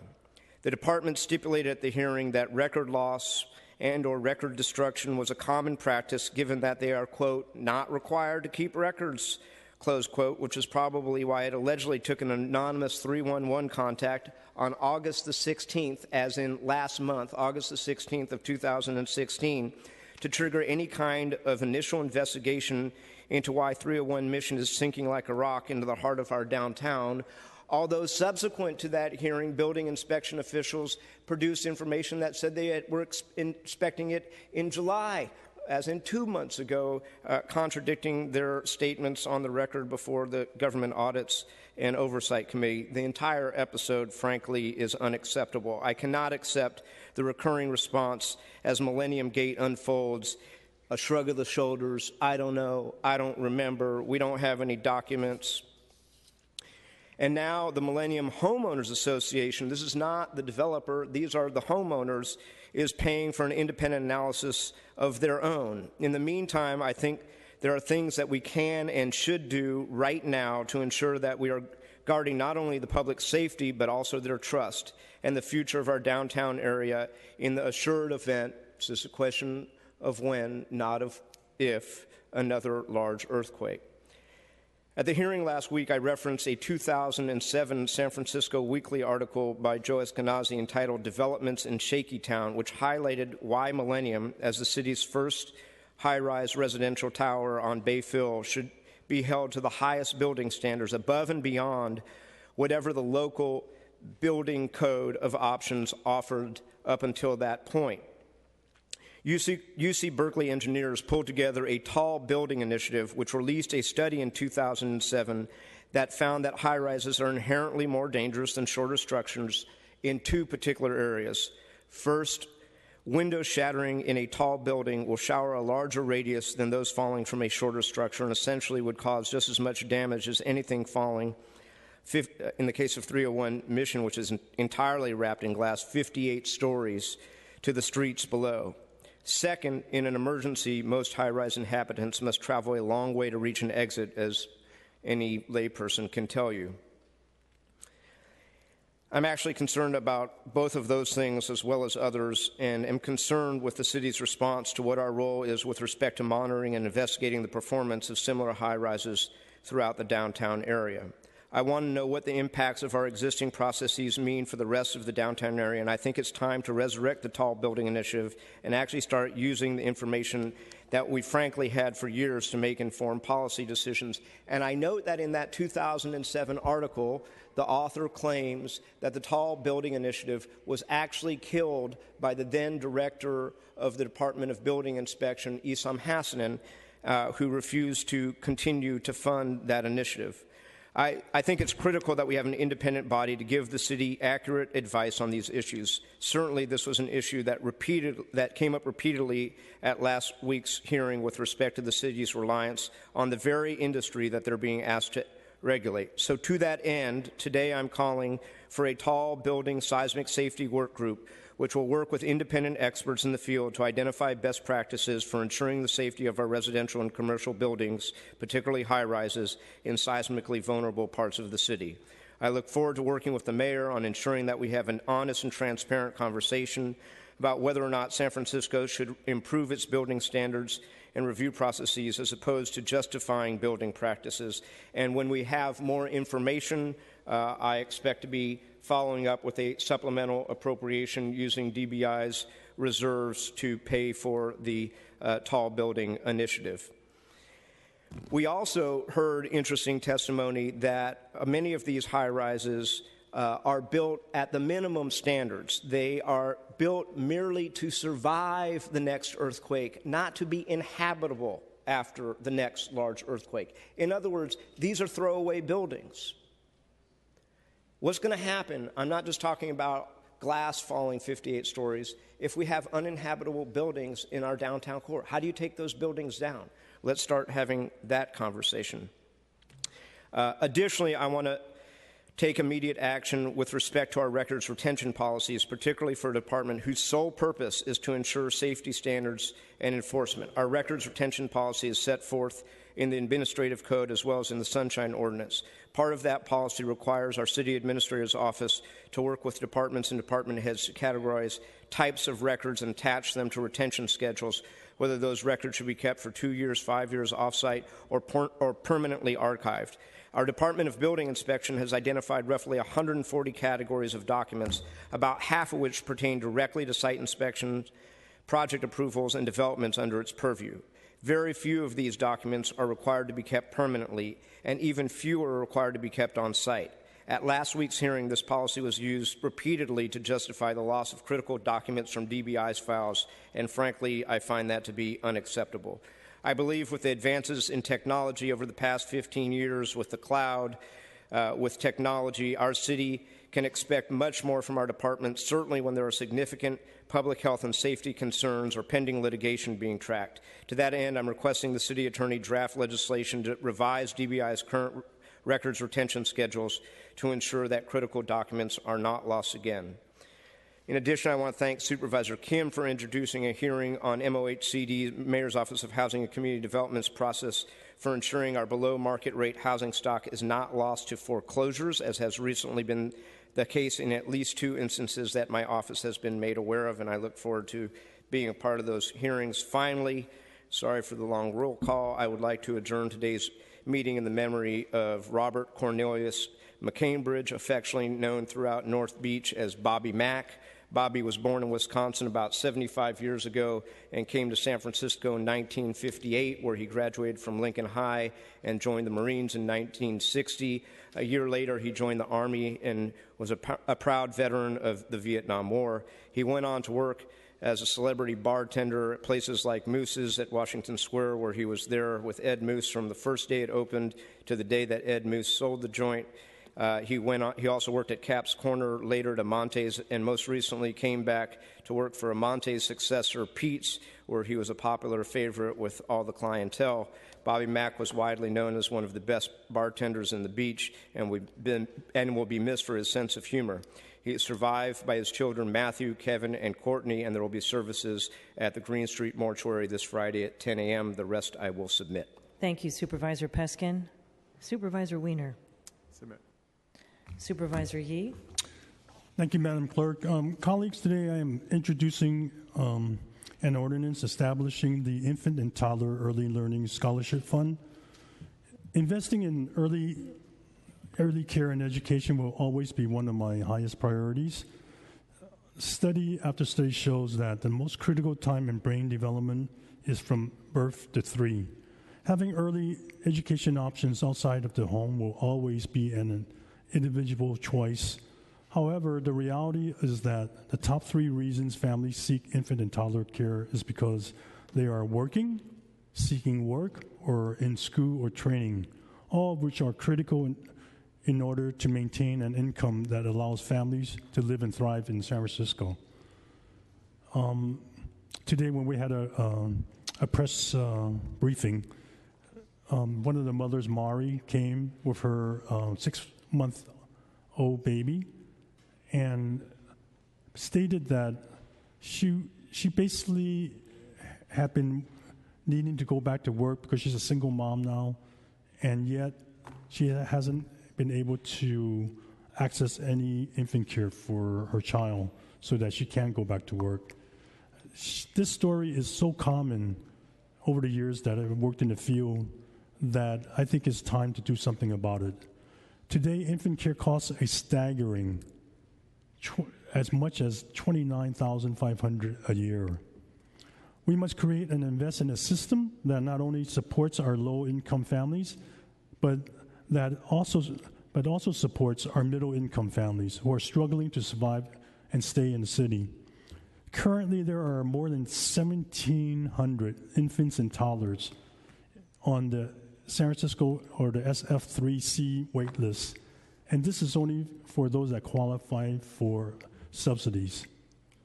We cannot continue to only focus our investment on older children when the greatest unmet needs is in our youngest.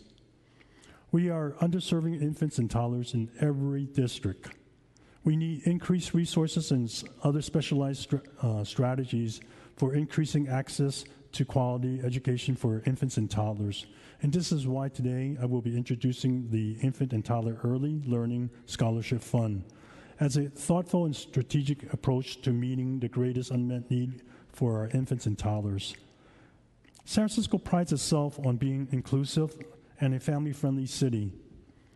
The Office of Early Care and Education and First 5 Commission are working to create a continuum of care for our city's youngest children, but the biggest gap remains for our infants and toddlers. We can no longer wait to address this glaring unmet needs. The fund will allow families to return to work or continue their studies in order to better provide for their families. Helping to support our city's infants and toddlers is an investment in a stronger San Francisco. Data is clear and the need is far too great. Our babies and toddlers can no longer wait or be an afterthought in citywide planning for families. We must invest in quality early education for San Francisco infants and toddlers. This fund will be a vehicle allowing us to do so. So, in summary, this legislation would basically create a bucket for us to look for sources of funding that can support this effort. And number 2, it's asking for the Office of Early Care and Education to start planning a program for the source of revenues that will come into this fund. The rest I submit. Oh, I also want to thank Supervisors Kim, Avalos, and Mar for their support in co-sponsoring this. The rest I submit. Thank you, Supervisor Yee. Supervisor Kim, you asked to be re-referred. Thank you. Yes, in reference to Supervisor Peskin, I failed to announce our hearing request on below market rate housing. This is the third hearing that we've now requested with the Mayor's Office of Housing. We have learned that since our 2 hearings where we have discussed the loss of affordable below market rate home ownership units, that we have since lost 2 more to bank foreclosures who then sold these affordable home ownership units on the market at market rate. It's not only important to fight for more affordable housing, we need to fight for every single affordable housing unit that we already have in our portfolio and that we have fought to build, and we cannot afford to lose any units at all. We support programs like our small site acquisition program, which is bringing more rent-controlled buildings under city and public ownership to keep tenants in place and stabilize long-term seniors and families. We also stood alongside South Beach Marina apartments when they were at risk of losing their below market rate units as those BMR units were expiring in terms of their income limitations. And recently, we were alerted that some of our limited equity home ownership units in Mission Bay that were meant to be 100% affordable home ownership unit for middle-class households and individuals have been lost because these units were repossessed by the bank. This is a double whammy. Foreclosure is devastating for any family, and there's a stigma with foreclosure that often prevents people from asking for assistance. But before there is a chance to intervene, a family loses their home. In our current housing crisis, that means their family may not be able to find a new home in the city that they work in and in the city that they love. And now these units are being sold on the market by these banks at market rate, and are also, we are discovering, on Craigslist being rented for market rate rent as well. I'm requesting a hearing from the Mayor's Office of Housing and Community Development to report on new policies in place to track these BMR limited equity home ownership programs, and a new Mayor's Office of Housing procedure to move effectively to intervene when these BMR units are in default and are at risk of foreclosure. Again, this was an issue that we had brought up in our hearing over our last 2 hearings over the last 2 years. We look forward to working on a solution collaboratively with the Mayor's Office of Housing so we don't lose any more units. And Supervisor Cohen was a co-sponsor of this hearing and would like to add a couple of words as well. Thank you, Supervisor Kim. Supervisor Cohen. Thank you. Supervisor Kim and Supervisor Peskin, this is absolutely incredible. I think the stars are aligned because these are some issues that I've been dealing with as well. Formerly, homes that were created out of the redevelopment agency have been in jeopardy. They've matured to a certain point that now the restrictions that were on the property are no longer on the property. And so what you're seeing is there is a turnover where these below market rate housing are being sold for market rate. It's happening in the Bayview. So please add me. And I'd like to also work with Supervisor Kim and possibly maybe expanding a little bit of the language to ensure that we look at the property that's in the Bayview community specifically that's in the former project redevelopment area. Thank you. Thank you, Supervisor Cohen. Thank you, Oh, are we done? Madam President, that concludes the introduction of new business. Thank you. And I just also wanted to add myself, Supervisor Kim, as a sponsor.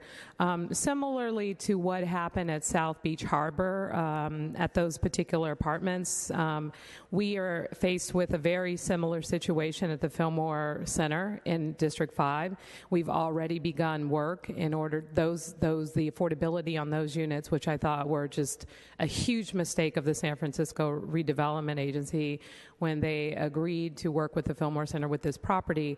The units were only meant, the agreement required that the units be affordable for up to 30 years when it should have been the lifetime of those units. And so now the city is going to have to step in because there are a lot of low-income individuals who live in the Fillmore Center, and we just definitely can't afford to let those units go to market rate. I mean, these are the kinds of things that we need to start working on, preparing for.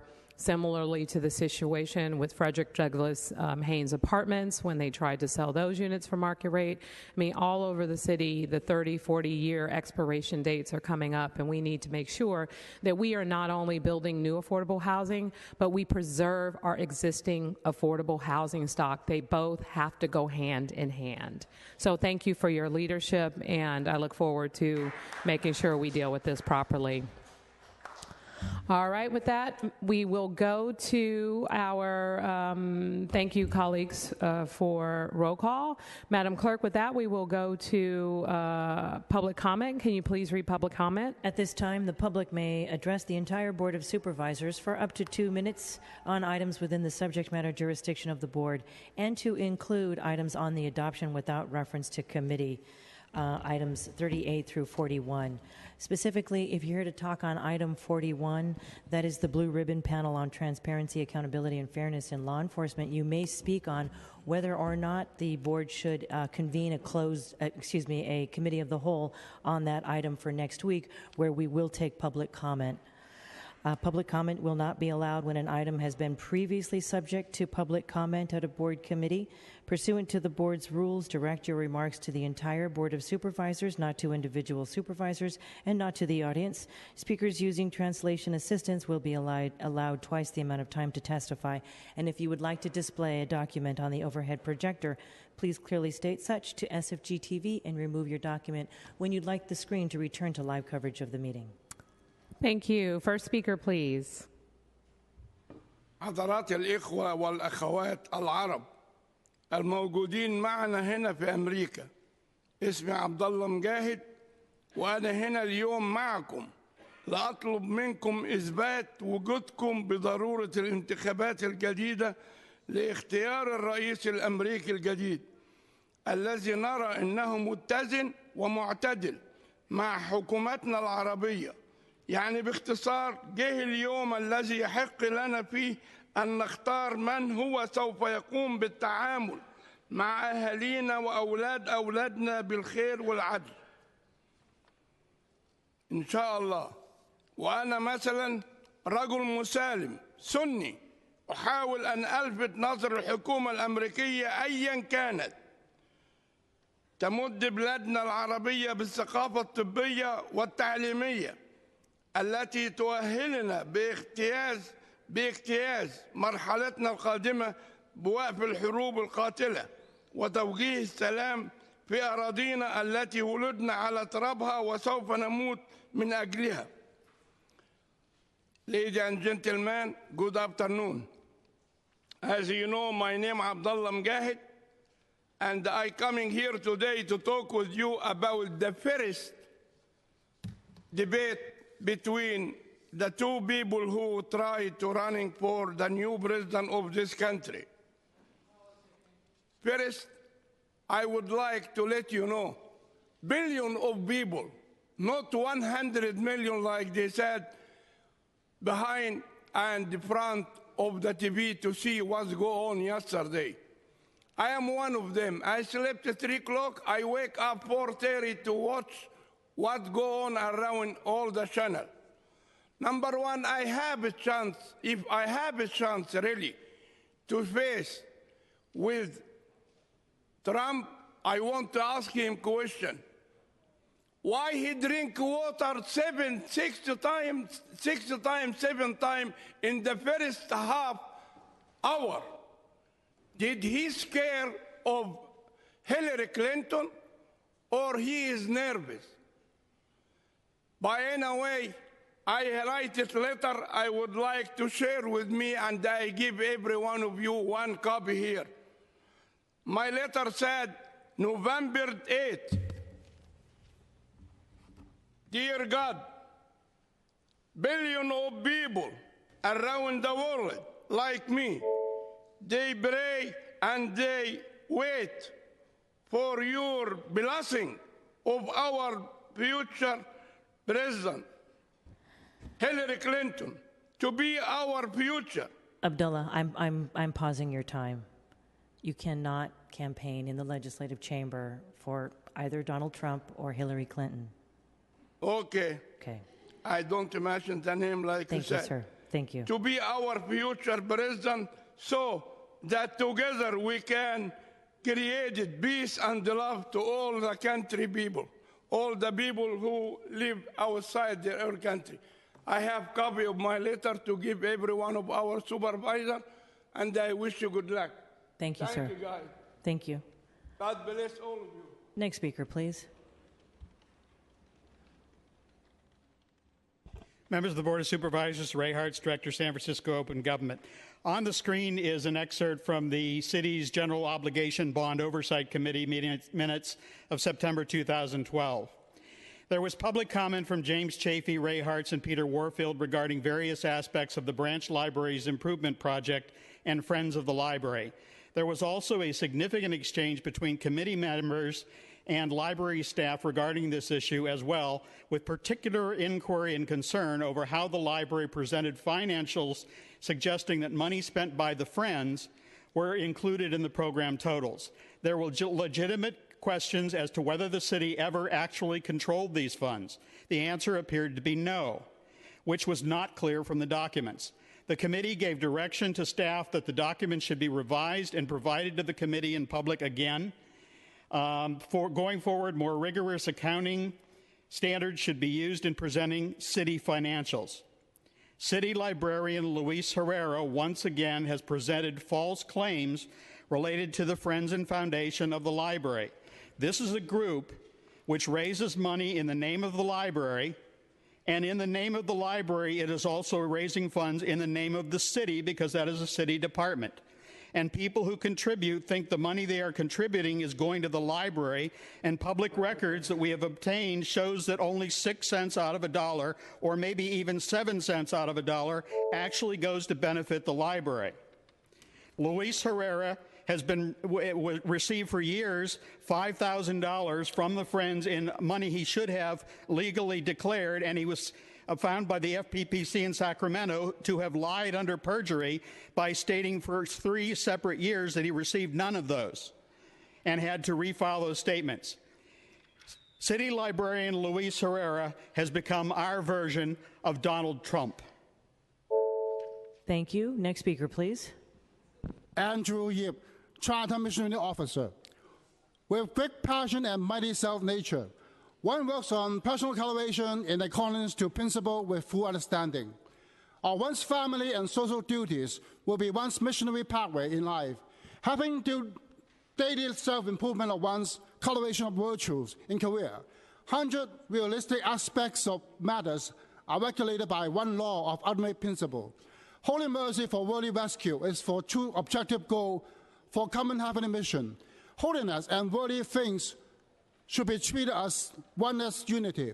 Heaven and man in true destiny originally hold together and cannot be separated.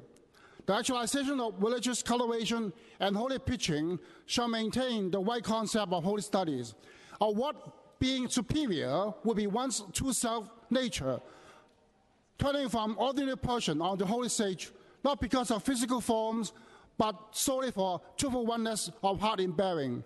Our bodily cultivation and bodily nourishment are truthful practices of true destiny in mission will be the truthful pathways.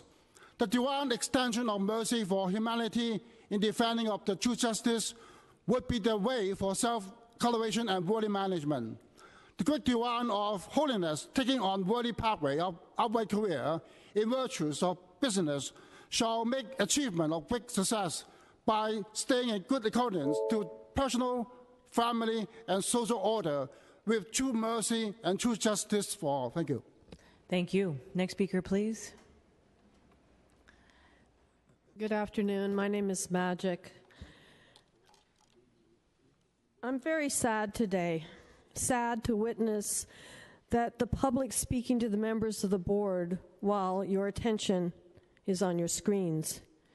Even as you give commendations to the young woman who worked so hard, even when people are pleading with you to listen and to act on their behalf because they have lost their family home, lost their loved one at the hands of police.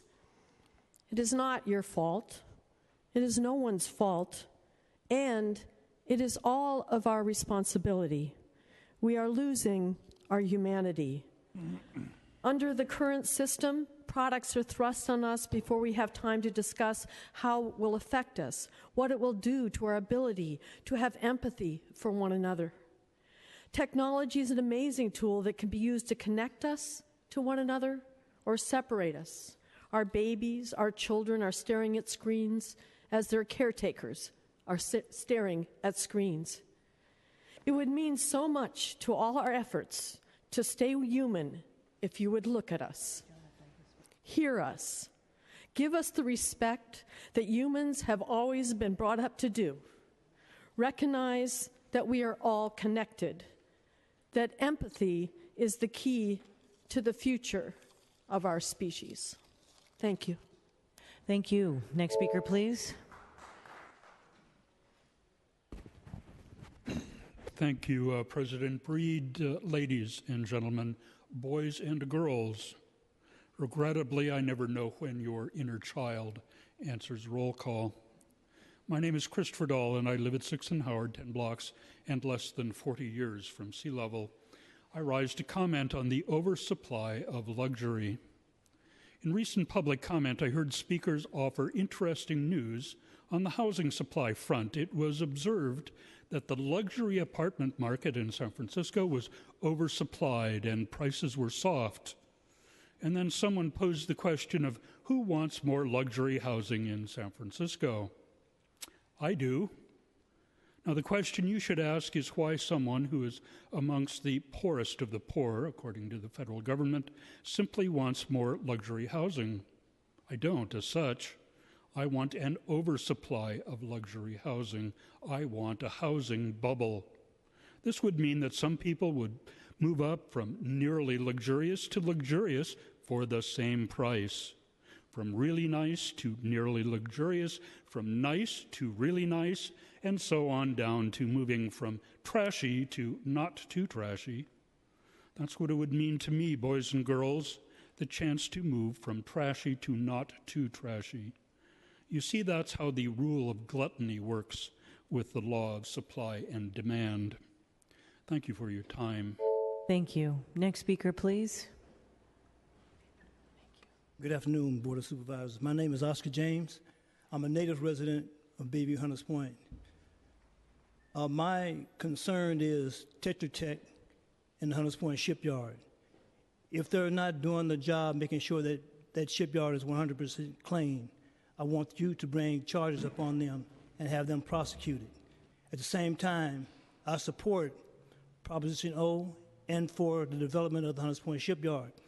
I also would like for you to make sure homeless people in our community, in our city, and low-income housing be built in the Hunters Point shipyard, not just homes that are going to be bought by homeowners. I am a homeowner, and I've been a homeowner for over 30 years. My grandmother was the first person of color to buy a home in Bayview Hunters Point, 1371 Palouse. You can look up the record.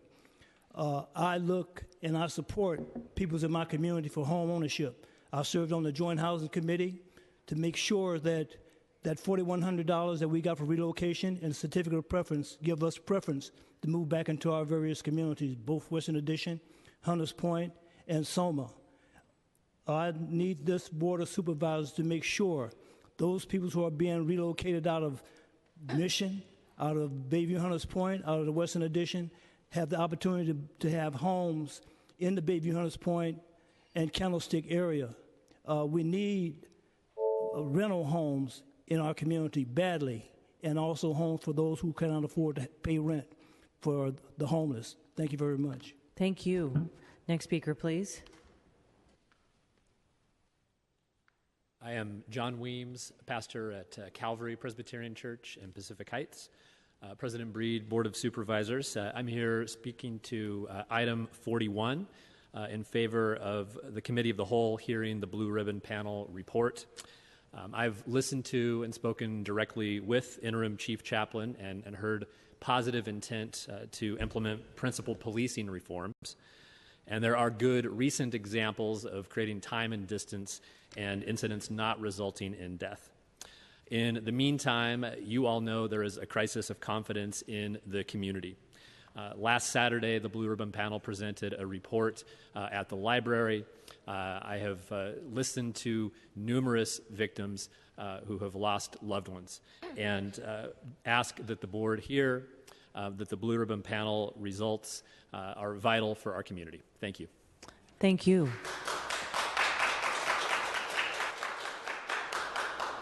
And before I have the next speaker begin comments, I'll just remind the members of the public in the audience that there is no audible sounds of support or against. You are welcome to use your supportive fingers, though, please. Thank you. Next speaker. Thank you, Madam Clerk. Good afternoon, Board of Supervisors. My name is Hui Lu. I work for the City and County of San Francisco. I take a few hours off today to come here because I learned something really disturbing over the weekend. As a board is considering naming the Chinatown subway station as after Rose Park. Usually after a person passes away, you want to say good thing about that person. But here I'm hesitating whether to say some other side of Rose Park that you may not know of. Yet no one prays for Julius Streicher upon his death. He was convicted at Nuremberg for his role as a mastermind of the Nazi propaganda. Let me give you some background information here. Professor Peter Zacharias, who researched and method of measuring the impact of hate speech on the public mind, has been adopted by the European Commission and by the government of Latvia, said the role of propaganda in China against Falun Gong practitioners is no different from its operation in Nazi Germany, in Rwanda, and Yugoslavia. Back here in San Francisco, the key person who spearheaded the persecution of Falun Gong and carried out the Chinese Communist regime propaganda against Falun Gong is Rose Park. She stood an active role to sway elected officials' opinion toward Falun Gong. As a result, elected officials like you have perceived Falun Gong as controversial and a subject to avoid. Think about it. Where did you get the impression of Falun Gong? Have you ever responded to our meeting request to sit down with us?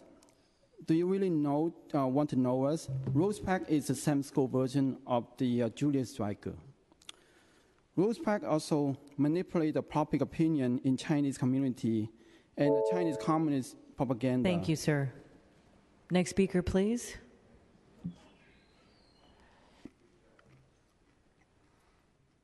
Dear Supervisors, my name is Alicia Zhao, and I would like to continue my colleague's Hui's comment.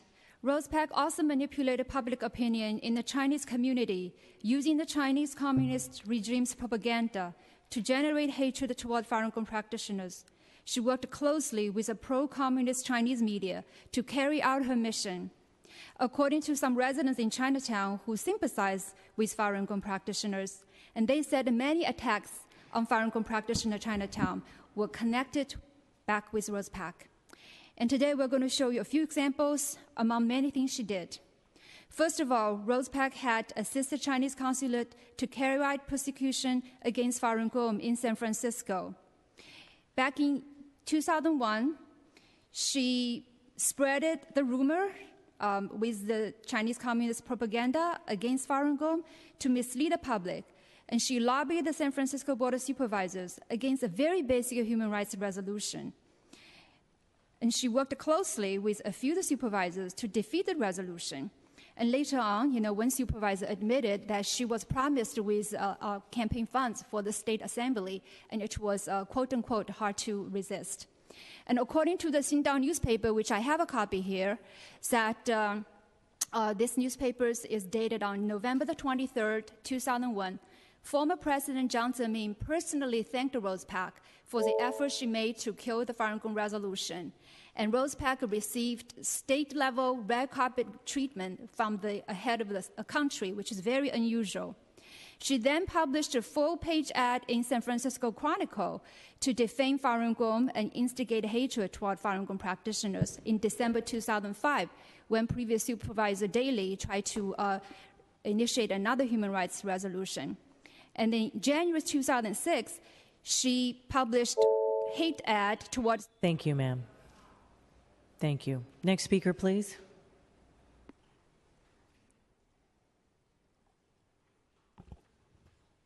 Former Supervisor Fiona Ma, as the only Chinese American supervisor at that time, was under much pressure and even personal attack from Rose Park.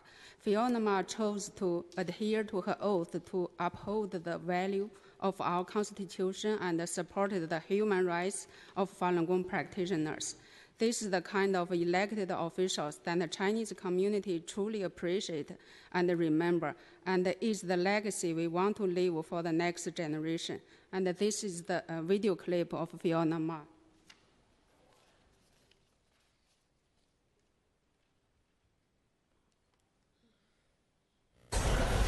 As colleagues know, over the last few days, more than $20,000 in newspaper ads have been taken out against me in the Chinese media and the San Francisco Chronicle.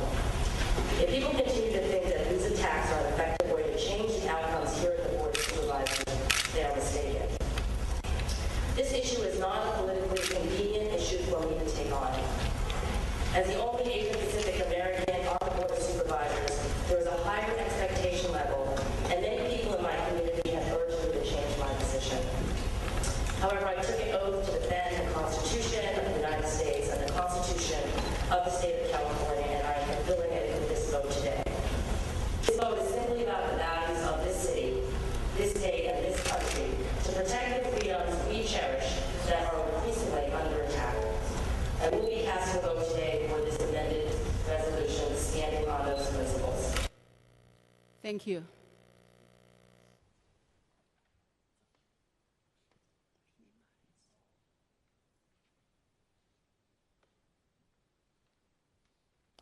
Thank you. Next speaker, please.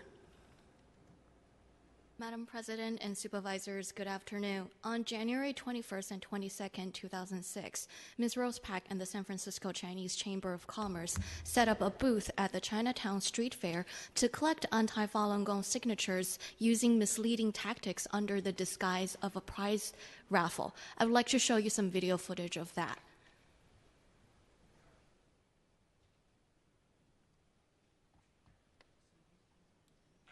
I saw the petition and I didn't sign it.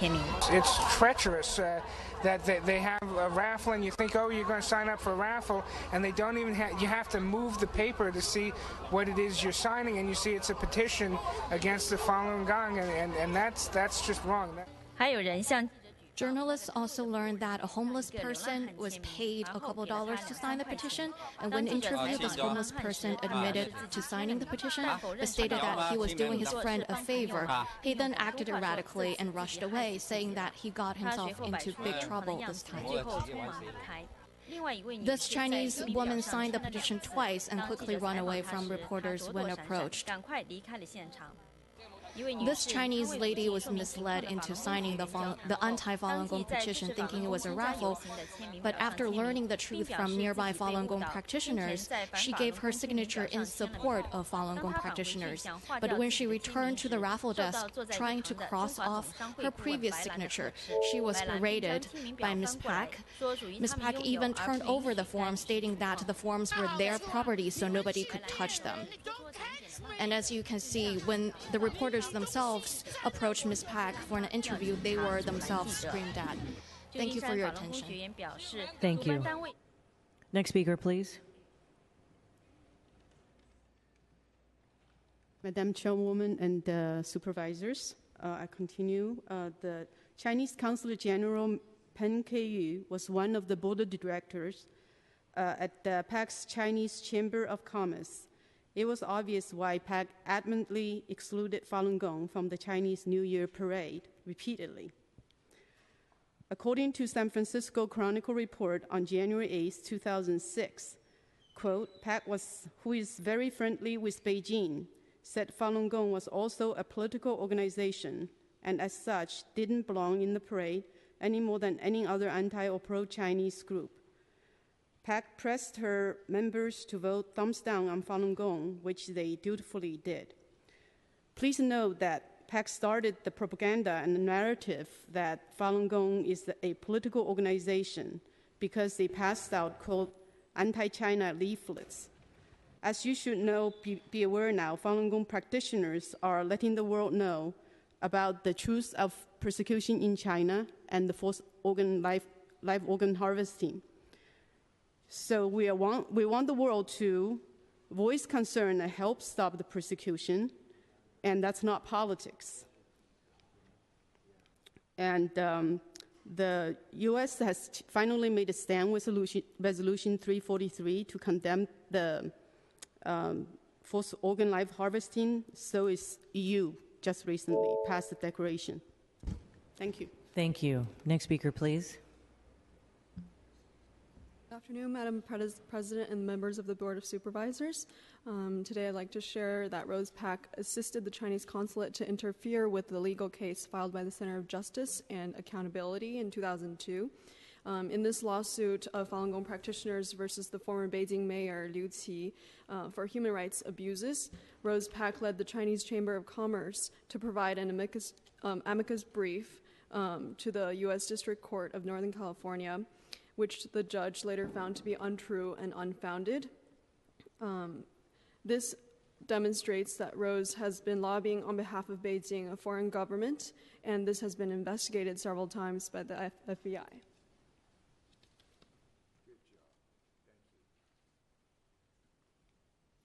Thank you. Next speaker, please. Greetings, supervisors. I would like to talk about the attacks of Falun Gong practitioners in Chinatown and the connection between Rose Pak and the attacks.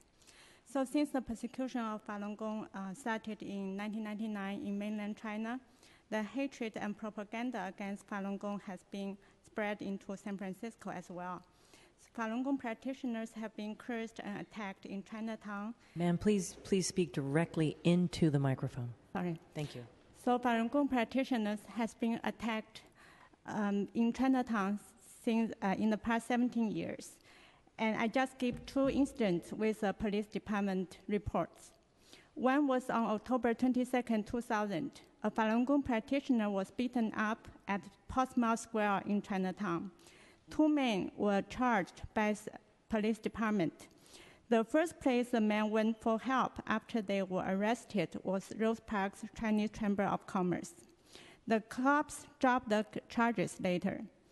The San Francisco Human Rights Commission sent the Chief of Police, Fred Lau, a carefully worded letter asking the cops to be attuned to violations of rights of members. Another one was in June 2012. Falun Gong practitioners were attacked and beat up at Washington Street in Chinatown.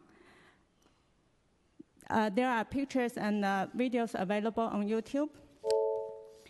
And within the 8 months from November 2011 to June 16, 2012, there were 8 incidents of attacks against Falun Gong practitioners in Chinatown. It's our responsibility to stop the hatred in San Francisco and keep San Francisco a great city with tolerance, multicultural, and freedom of belief. Thank you. Thank you. Next speaker, please.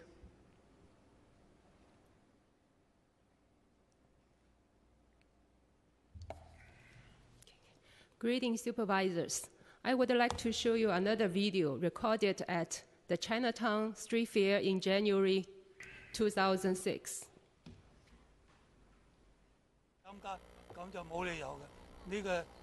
Yeah, he says it's unreasonable to exclude a Chinese group from participating in the parade. The Chinese Chamber of Commerce is controlled by the Chinese Communist Party. They are in the wrong. They enjoyed their freedom and the rule of law here, but they want to deprive other Chinese people in mainland China, the same freedom and the rule of law. That is just wrong. Not letting the Falun Gong march in the parade, and I support Falun Gong. I think what they do is good. He said Falun Dafa promote righteousness and high normal standard. Why would the Chinese Communist Party smear Falun Gong like that, calling it an evil cult? Such persecuting deeply saddens me. She said, as a Chinese person, you can't blindly believe that the Chinese Communist Party is always right, simply because it's in power, right? Just like you can't say that Hitler did was right when he was in power in Germany. Thank you for your attention. Thank you. Thank you. Next speaker, please. 各位议员，大家好。我叫大方。 Hello, members of the Board of Supervisors. My name is Da Fang. 我听说要以白兰命名地铁站，我非常吃惊和担忧。 When I heard that the central subway was going to be named after Rose Pak, I was very shocked. 我觉得这是对旧金山最大的侮辱，特别是对中国城的侮辱。 I think this is a shame for San Francisco, especially to Chinatown. 白兰和他的同伙在旧金山打着社区领袖的名目。 Rose Pak and her associates, with the name of representing the community. 实际上是江泽民向旧金山输入恐怖、暴力、谎言、迫害甚至谋杀的犯罪团伙。 In actuality, she's representing the interests of Jiang Zemin, spreading violence and hatred in San Francisco. 4年前，在中国城发生的袭击、殴打法轮功学员事件，就是白兰一手策划的。 4 years ago, the incident of Falun Gong practitioners being beat up in Chinatown was strategized by Rose Pak. 在光天化日之下，2个暴徒殴打并用下流语言谩骂我和另一个年轻法轮功学员。 In the middle of the day, 2 men assaulted me and another young Falun Gong practitioner and cursed at us. 事后有民众揭露，就在暴徒殴打我们之前，当天午饭白兰宴请了他，还让暴徒喝酒壮胆。 Afterwards, people told us that earlier in the day, before the 2 men assaulted us, they were treated to a meal by Rose Pak, and they were given alcohol to give them more courage. 这些经历4年前，我就站在这里，曾经向各位议员讲述过，我想大家一定还会记得。 I remember I talked about this story in front of you, the Board of Supervisors, 4 years ago. 法轮功追查国际已将白兰及其团伙立案，正在追查中。 The coalition to investigate the persecution of Falun Gong is investigating Rose Pak. 不久，他的罪行将大白于天下。 Soon her crimes will be revealed to the world. 中国正在发生巨变，江泽民已经被抓捕，等待着大审判。 Great changes are happening in China, and former President Jiang Zemin has been arrested. 白兰已死，现在任何宣传白兰的举动都是在与邪恶为伍，做他的替罪羊。 Rose Pak has now died, and all media reports related to her is making a stance of between right and wrong, and evil and good. 作为民选的议员，为了自己的政治生涯，也为了旧金山，请三思而后行。 As public elected official, please think deeply about this issue. Thank you very much. Thank you. Next speaker, please.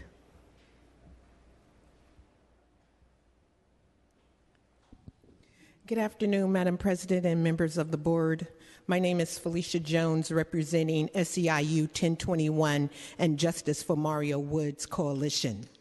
As we fastly approach the unfortunate death of Mario Woods on December 2nd as 1-year anniversary of his death, I am here to applaud Supervisor Malia Cohen and the sponsorship of having and putting to a vote the Committee of the Whole to hear the Blue Ribbon Panel report.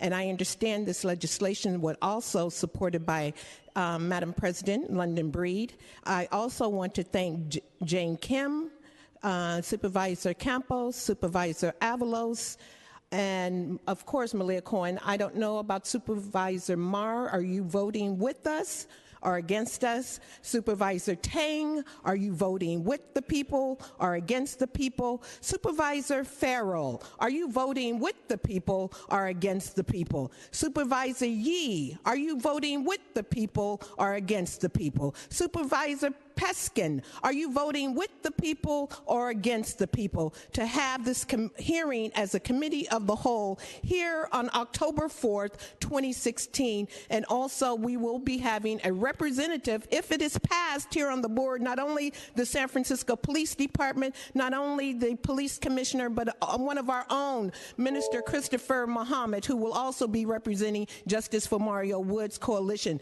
So as a community who has suffered over years and years of oppression and injustices by the police department. We are hoping that all of the Board of Supervisors would make a stand and vote yes as a committee of a whole to hear the Blue Ribbon panel. Thank you very much. Thank you. Next speaker, please. Good afternoon, Karen Fleshman, San Franciscans for Police Accountability and Justice for Mario Woods Coalition. I urge all of you to vote in favor of the hearing and to compel Martin Halloran, the president of the San Francisco Police Officers Association, to also testify at the hearing on October 4th. I'm certain there are good and honorable people serving SFPD as officers, but almost all of them, nearly 2,000, contribute an average of $150 per semi-weekly paycheck, making SFPOA a $7.8 million annual budget, which they use to buy the silence of public officials and impede justice. Case in point is the new use of force policy that the Police Commission unanimously passed in June that is still not rolled out because SFPOA is insisting on continuing to be able to use chokehold and to shoot into moving cars, although both are nationally identified as dangerous police practices that should not be allowed. Half of President Halloran's salary is paid by the taxpayers of San Francisco directly. The other half is paid indirectly via police officers' paychecks. We, the taxpayers of San Francisco, demand that he be compelled to speak to the 249 pages of documentation of racism at the San Francisco Police Department. Thank you. Next speaker, please. Good afternoon, Supervisors. My name is David Carlos Salaberry, and I'm one of the co-founders of San Franciscans for Police Accountability, along with my friend Karen Fleshman and about 7 or 8 other people. Also a member of the Justice for Mario Woods Coalition, the Justice for Amilcar Coalition, the Justice for Alex Nieto Coalition, and the Justice for Luis Gongora Coalition. I would like to strongly encourage a unanimous vote on the hearing next week on the Blue Ribbon panel. I put on the dashboard over here, if you can see it, a flyer for an event that we had at the Corrette Auditorium on Saturday. The quality of the people on the Blue Ribbon panel is very, very high.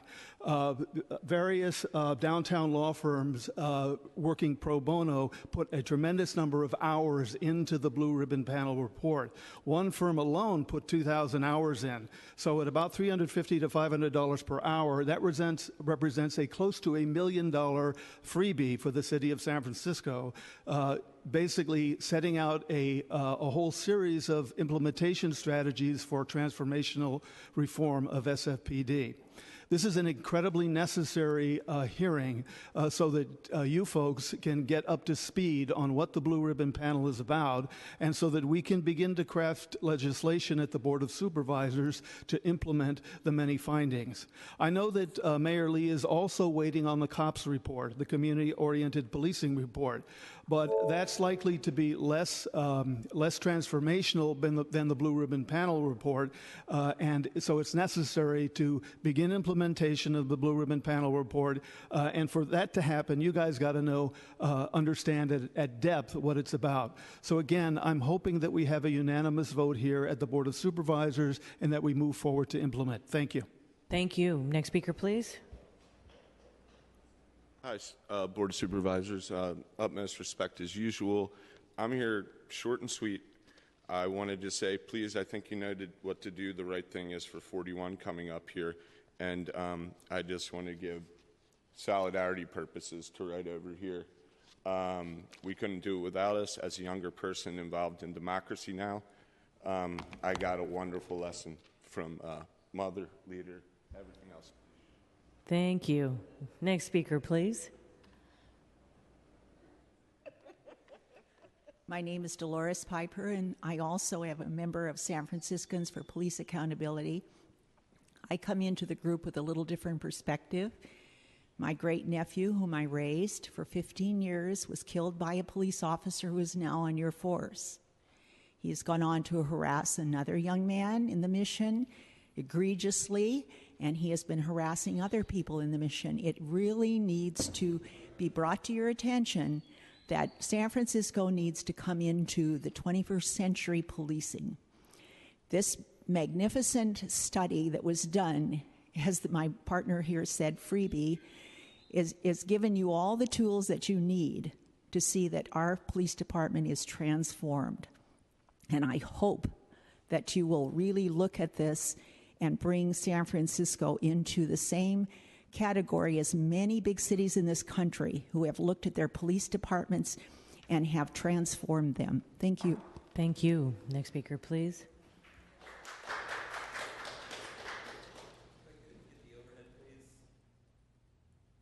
SFG TV. Thank you.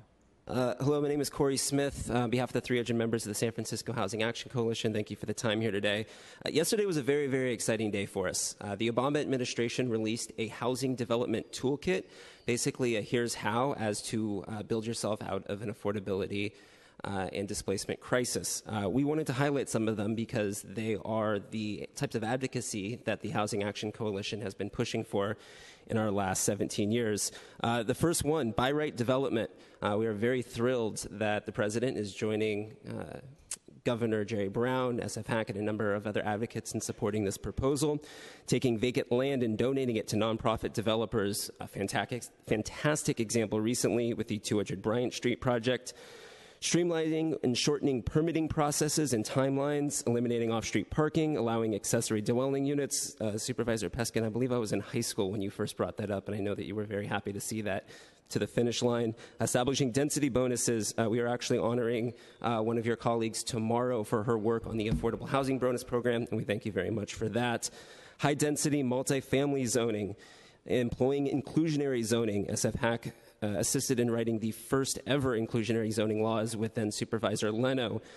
Establishing development and tax and value capture incentives. And then lastly, unfortunately, it's not legal here in California, using property tax abatements. To quote from a U.S. Conference of Mayors in January 2016, we can work together to break down the rules that stunt in any way the building of new housing and that keep families from moving to growing and dynamic cities. We also want to briefly mention the Brisbane project, which we are thrilled has gotten the attention of the San Francisco community as well as this body. We attended our first Planning Commission hearing over a year ago, and we will be going on Thursday. We're partnering with Grow SF, and Laura is going to talk a little bit about that. Thank you. Next speaker, please. Hi, Laura Grow SF. I'm really pleased that Jane Kim has put on the agenda keeping an eye on Brisbane. I think we all know that the Bay Area operates as one. I want to put an emphasis. There are over 100 municipalities that make up the San Francisco Bay Area, and each one of our suburbs has been misbehaving for decades. It is time, frankly, for all of you to come down with us to Brisbane. So we are organizing transportation, and I would love it if some of our supervisors would come down and rain hellfire down upon them. We need you guys to be leading the front and saying that no longer can San Francisco be the only voice saying we need more housing in the Bay Area. All of our suburbs need to be contributing. The west side of San Francisco also needs to be contributing. The south side needs to be contributing, and our suburbs need to step up. We need to embrace infill development, and we need your help to do that. Frankly, we're out there in the suburbs, and they don't care about us. We're little upstarts, and we need your help to bring that message home that the Bay Area operates as one. We are economically integrated throughout the Bay Area, and you all need to be the voice of that reason. So please come down with us and advocate for housing in our misbehaving suburbs. Thank you so much. Thank you. Next speaker, please.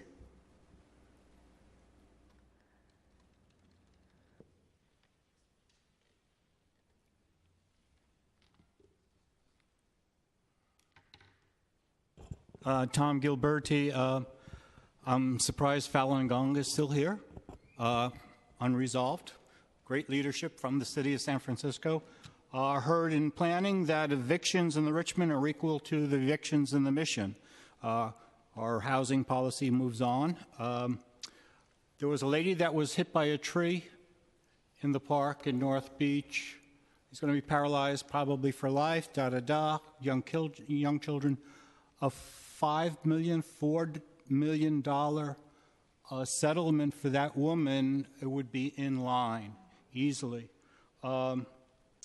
Next, we have Supervisor Peskin at that special meeting was at his best. Come and see the show to find out what's happening with the Millennium Tower and whatever else is happening in our city. At his best. He also mentioned that the buildings will survive an earthquake, but will be inhabitable. I'm going to combine that with our Eastern Neighborhood Plan from 7-8 years ago that said we're going to make parks and make parks and make parks. I believe the parks should be designed for earthquake refugees. There may come a time when the big one may come, and we need a place to put people when everything falls apart for a little bit of time. And while we're doing that, why don't we allow homeless encampments there? Maybe we can learn something from the Agnos encampment. Maybe we can learn something from the Occupied. But if we can have organized encampments in our parks, if we can get the homeless out and inside, maybe we can help them get to someplace else. Further, housing. We've made gains, but I would still like to see preferential accommodation move to dedicated homes and units. Thank you. Thank you. Next speaker, please.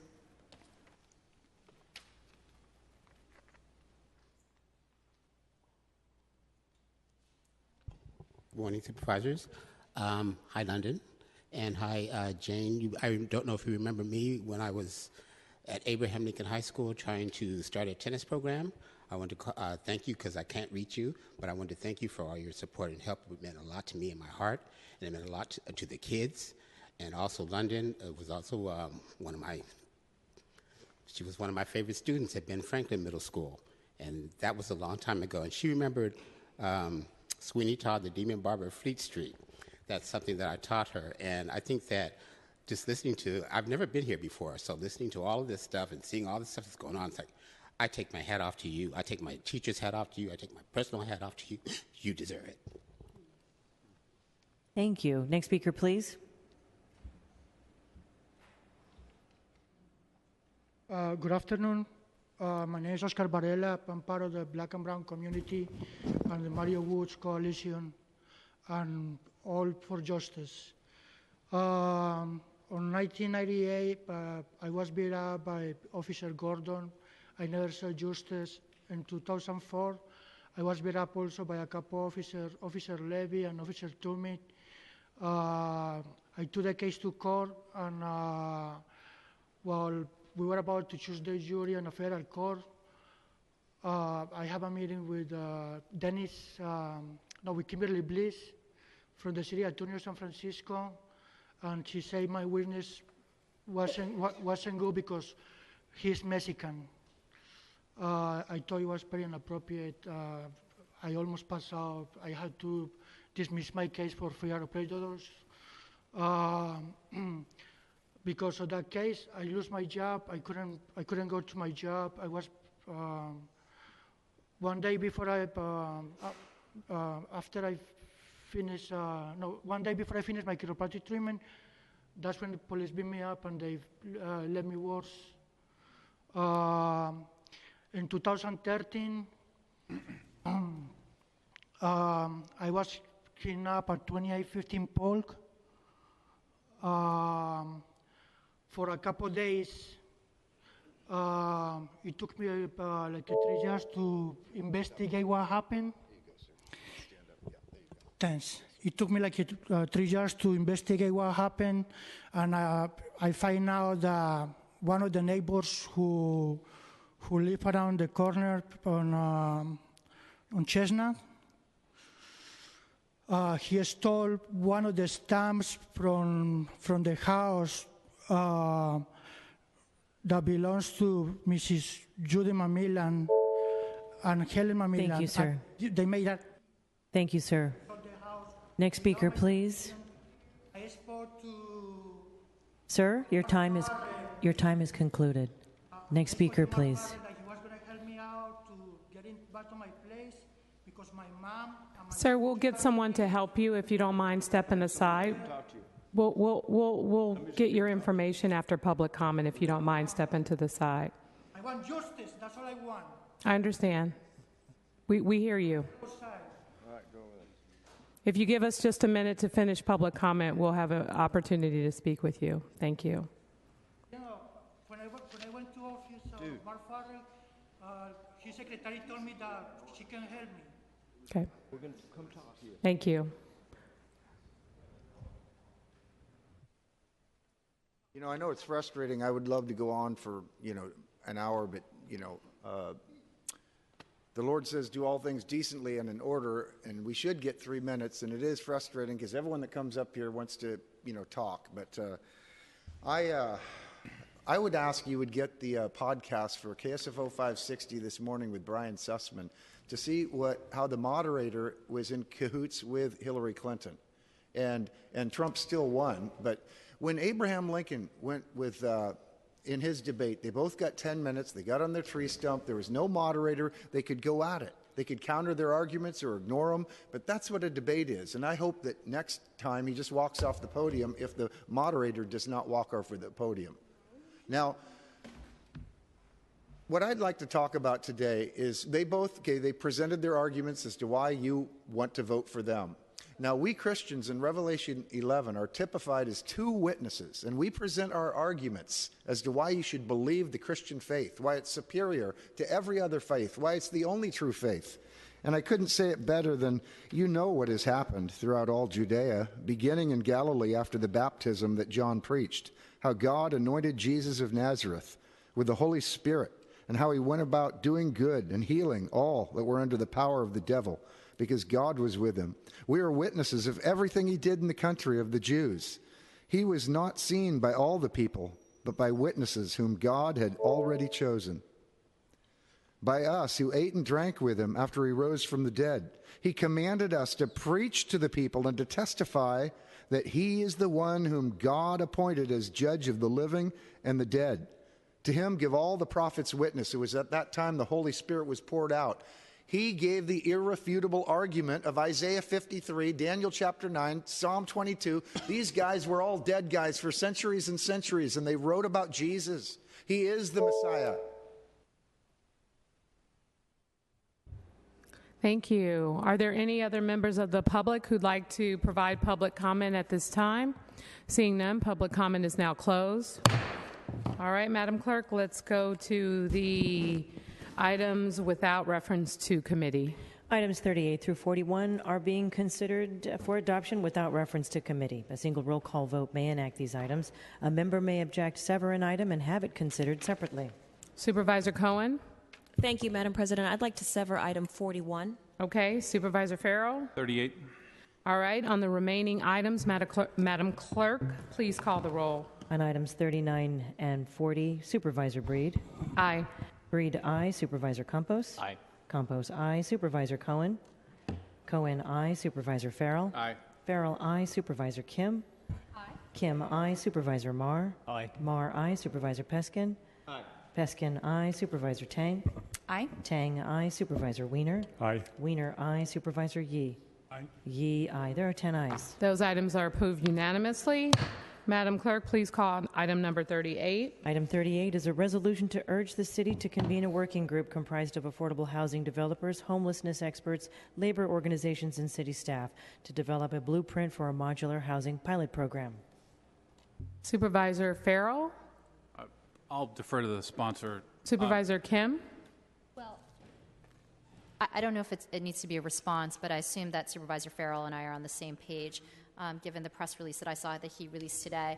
Last week, we introduced this resolution urging the city to convene a working group around the use of modular housing, options for housing our homeless residents here in San Francisco. We know that this is a crisis and we need to explore every creative option.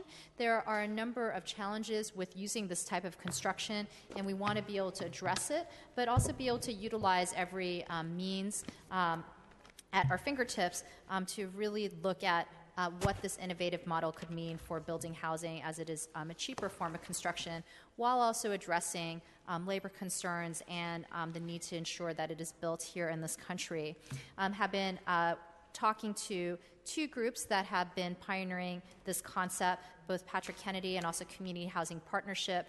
They have two different models that they're looking at. This is just to convene a working group comprised of a number of different experts, affordable housing developers, homelessness experts, labor organizations, so that we can actually move forward with this concept and pilot here in San Francisco. Thank you, Supervisor Kim. Supervisor Farrell? So I think we're on the same page, probably a little bit different way on actually how to implement it in terms of the parties involved and so forth.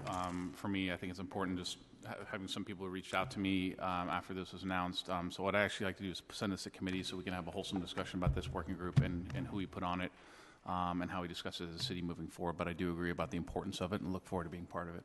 Okay, this item will be sent to committee. All right, item number 41. Item 41, motion to call file number 160860 from the Public Safety and Neighborhood Services Committee pursuant to Board Rule 3.37, a hearing on the final report, findings, and recommendations of the Blue Ribbon Panel on transparency, accountability, and fairness in law enforcement, and to request the Police Department and Police Commission to report and to schedule the